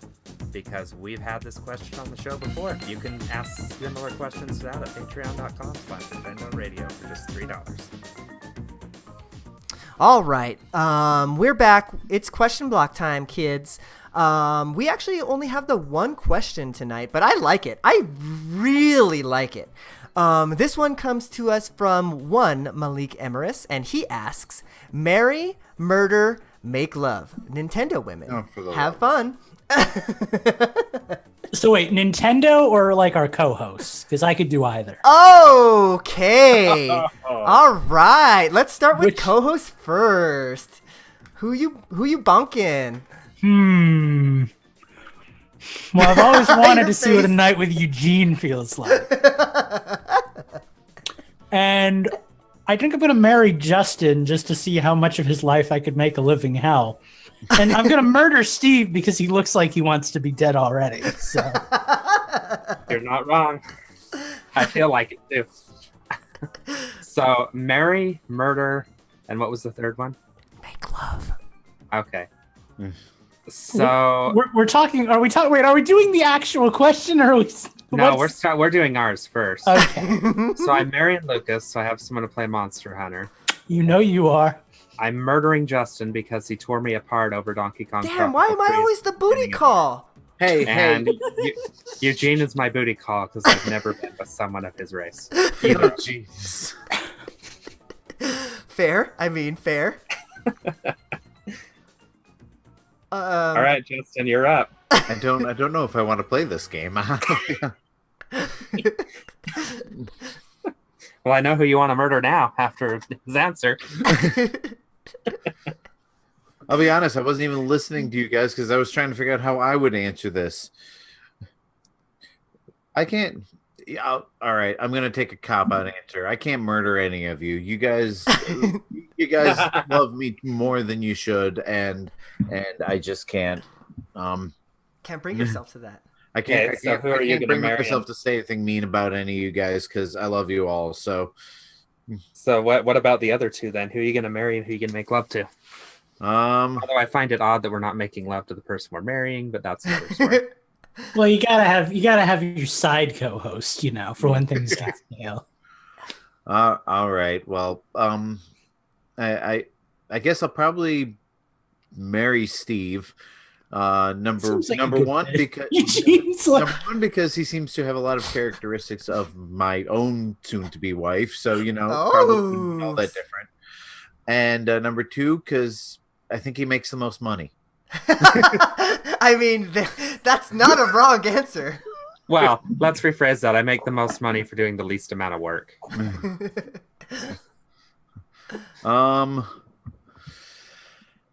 I don't know. I think Lucas would be a tender lover. So Oh! I'd treat you right, baby. So I guess I'm the movie monster and killing the black man. Well, that's okay. I'll take it. I got booty calls, and I'm gonna be the first one dead. So it's gonna be fine. It's gonna be fine. After said booty calls. So I've got my answers ready, rocking and rolling. Let's do it. Oh, this is terrifying. Yeah, So I already know who I'm killing, like immediately. Wow, that's terrifying. Well, it's been nice to know you guys. Nah, I'm going over to Steven's house and I'm getting him because he's got a lot of toys. So this is gonna be a murder muggy. You're killing him for his shit, aren't you? Yeah. I want his toys. So that's why I'm killing you, Steve. I'm sorry. You got a lot of cool Valid. stuff. Hey, That's really if you're gonna valid. kill me for my stuff, that's a valid reason. It's like Fortnite, it all just spills out when you kill me. Shoot. I'm just picturing like GoldenEye when you kill them and all the guns go flying. Exactly. Like Justin, I also feel like Lucas would be a tender lover. So this is the man that I am going to, I'm just gonna go in. I'm gonna spend a good night with him. No, I'm gonna go in. We'll talk about that after. I think we're falling into another racial stereotype here. Yeah. So does that mean you're marrying Justin? Oh yeah, absolutely. I mean, he's already got kids. He knows what to do. So No, I don't. I feel like he's got a head start there. So that's. Oh no, I think I'm farther behind than when I started. So no. Shoot. But I'll tell you what, I can clue you in on all the things you can start worrying about. Yeah, there you go. But for the real answer to Malik Emeris's question, Nintendo women, man, I know who I'm gonna murder right away. It's gonna be Ruto or Rita or whatever the Zora princess is from. Oh, you can go to Ocarina of hell. Nuh-uh. She's gonzo, like Dunzo, for realsies. Bye-bye. I'm marrying the hell out of Daisy because she just has it going on. I'm saying. Easy. We've reached a whole new level of sad on this show. Please continue. But the person who I'm going to bork, I'm going to bonk him. So hard. We're getting naked and I'm going to... Thank you, Luigi. Next topic. I'm going to play with her little fins. All that stuff is Mifa. Oh, Jesus. Because she has it going on. Wow. Well, at least you're equally Zora. You're killing one and you're murdering the other. You're going with the other. Awesome. I feel like you picked the wrong ones, but... Well, what's the other one? Ruto or Rita or whatever her name is? She's too clingy. She's too clingy.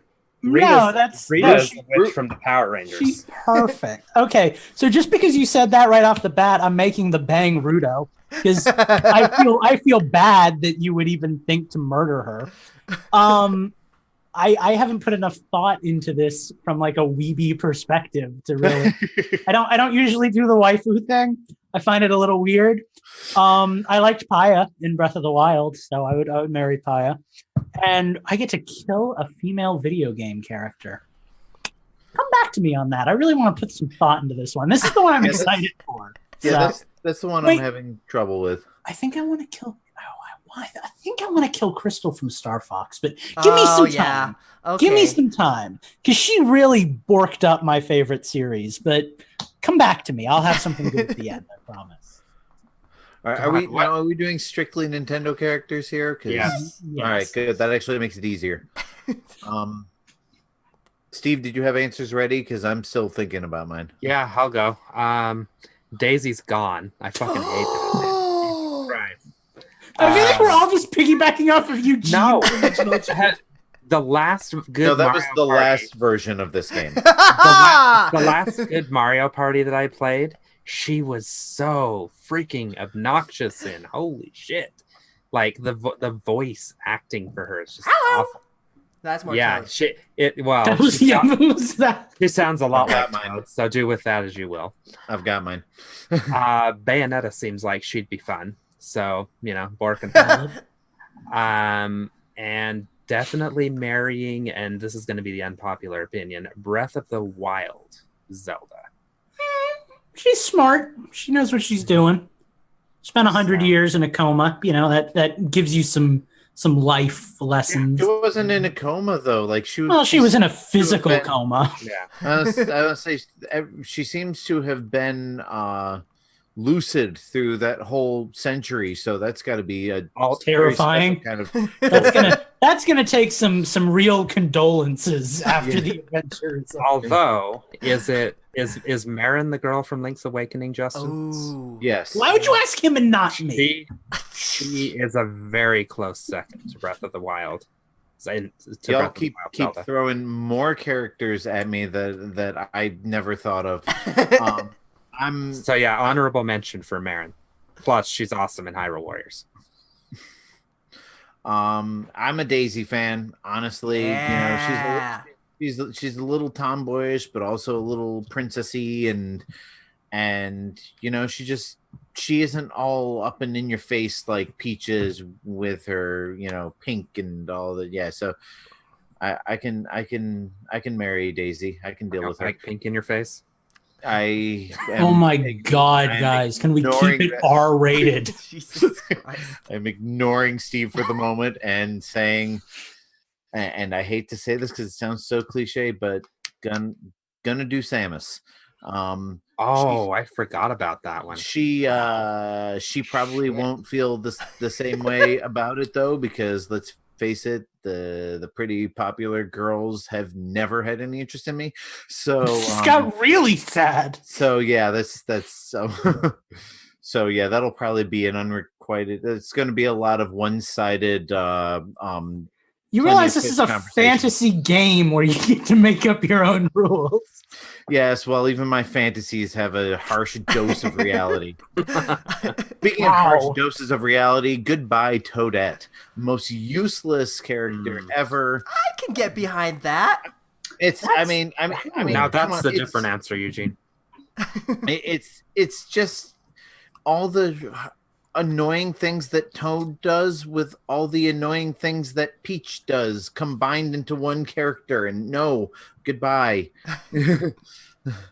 Yeah, that's pretty solid. Toadette is getting chopped up and sprinkled over my salad. Oh Lord. So is Peach an abomination then? Probably. I don't know. The As abomination was of the two. the abomination was created by the internet. And we are not acknowledging That doesn't exist. Oh no, Bowsette is on many lists. I've been racking my brain while all of you have been talking to try to come up with a female video game character I like less than Crystal from Star Fox. And I can't do it. It's not even so much the bizarre, over-sexualized furry fuel character that she is. It's that mixed with the fact that she knocked out Peppy from the roster in the following games and just completely changed the demographic of one of my favorite series to something that's a lot less enjoyable. Okay, but Peppy became the general, so it's not which was weird and bad. I didn't like thank that God because- Star Fox yeah. Zero happened because I really needed a reboot. You feel like you got kicked upstairs? Not to mention that one of my least favorite memorable scenes as a child is that creepy scene the first time Fox walks in on Crystal when she's literally in the crystal, because that was a great pun. And he's staring up at her legs. He's like, whoa! The whole thing's just weird. It is So weird. This must be from Star Fox Adventures because I don't Yes. remember It that in was. any of Just the shooting games. kill her and be done with her, and they did, and she's gone, and now we have Star Fox Zero, and I'm eternally thankful for that. So Well, we That's also all I have got Star to say. Fox 2, the J.J. Abrams timeline of Star Fox. Star Fox 2 was actually really legit, and I liked all the characters in that game. So yeah, that was the worst, I think, question we've ever had. I've never felt worse about all of this. Well, it wasn't too bad for the Nintendo characters, but my God, us talking. I actually think our version was better than I'm with having you to on hear, that one. having to hear the waifu stuff that went down after, but to each their own. Oh, Lord Almighty. Okay, all right. Well, I think we did it. I think we made it to the end. We're here. This is the first episode of the year, and I think it went off swimmingly, so that's good. Anyways, we are going to get out of here, though, for the night, because we've met our waifu quota for the evening. That's for sure. So before we get out of here, let's tell the people where we can find you. Steven, where can we find you when you're not on Infendo Radio? You can find me playing Monster Hunter. Just hit up the Monster Hunter tab in our Discord. I am always there, always willing to play. When I'm not playing Monster Hunter, I am on Twitter, usually on the toilet, because, it's my favorite game. And occasionally you can find me at twitch.tv/Gentis. Very nice. Justin, where can the people find you? You can follow me on Twitter at InfendoJustin. In my profile is my gaming information, so send me a friend request. We'll play some Smash. Hopefully we'll play some Fortnite. I don't know. I don't usually get to play until late at night, so we'll see what happens. And I wouldn't plug this, except I'm planning on getting it back on track for 2019 at Utilidork, my Disney Twitter handle, also linked to utilidork.com, my blog that I'm trying to turn into a multimedia Disney thing. I'm going to do something with that this year. That is my resolution, to do this year what I didn't do last year. Fair. That's usually how resolutions go. That's why I don't make them. Lucas, I'm paying money for this one, so Lucas, where are you telling everybody about your resolutions? Where aren't I telling people about my resolutions? You can go to my Twitch. I don't have a Twitch. You can go to my Twitter, which sounds a lot like Twitch, and it's late, so you get what you get with that, at ChromaticU, or you can go to my website, chromaticu.com. It couldn't be easier. Go to either one of those, check out what I've been up to. Leave me warm, fuzzy feelings. I'm done. I got nothing. Fair. Well, I am also done, but before I get done, I don't know where I'm going with this. Follow me on Twitter. Go to @InfendoEugene. Don't forget to follow @Infendo also on Twitter. But go to infendo.com also. We have a lot of cool stuff there. You can join our Discord. You can, find our Patreon. You can find our Twitch channel, all that fun stuff. Infendo.com is the place to be. All right, kids. Well, it's been real, but I think we ought to get out of here and see the people next week. Bye-bye. Catch you later. Peace. Good night. And, Bye.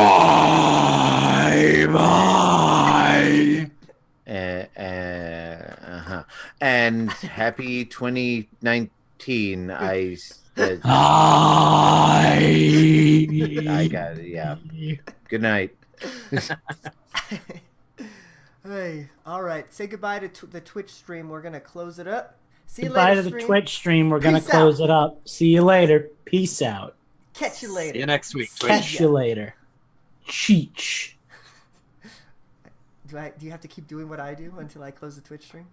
Do you have to keep doing what I do until I close the Twitch stream?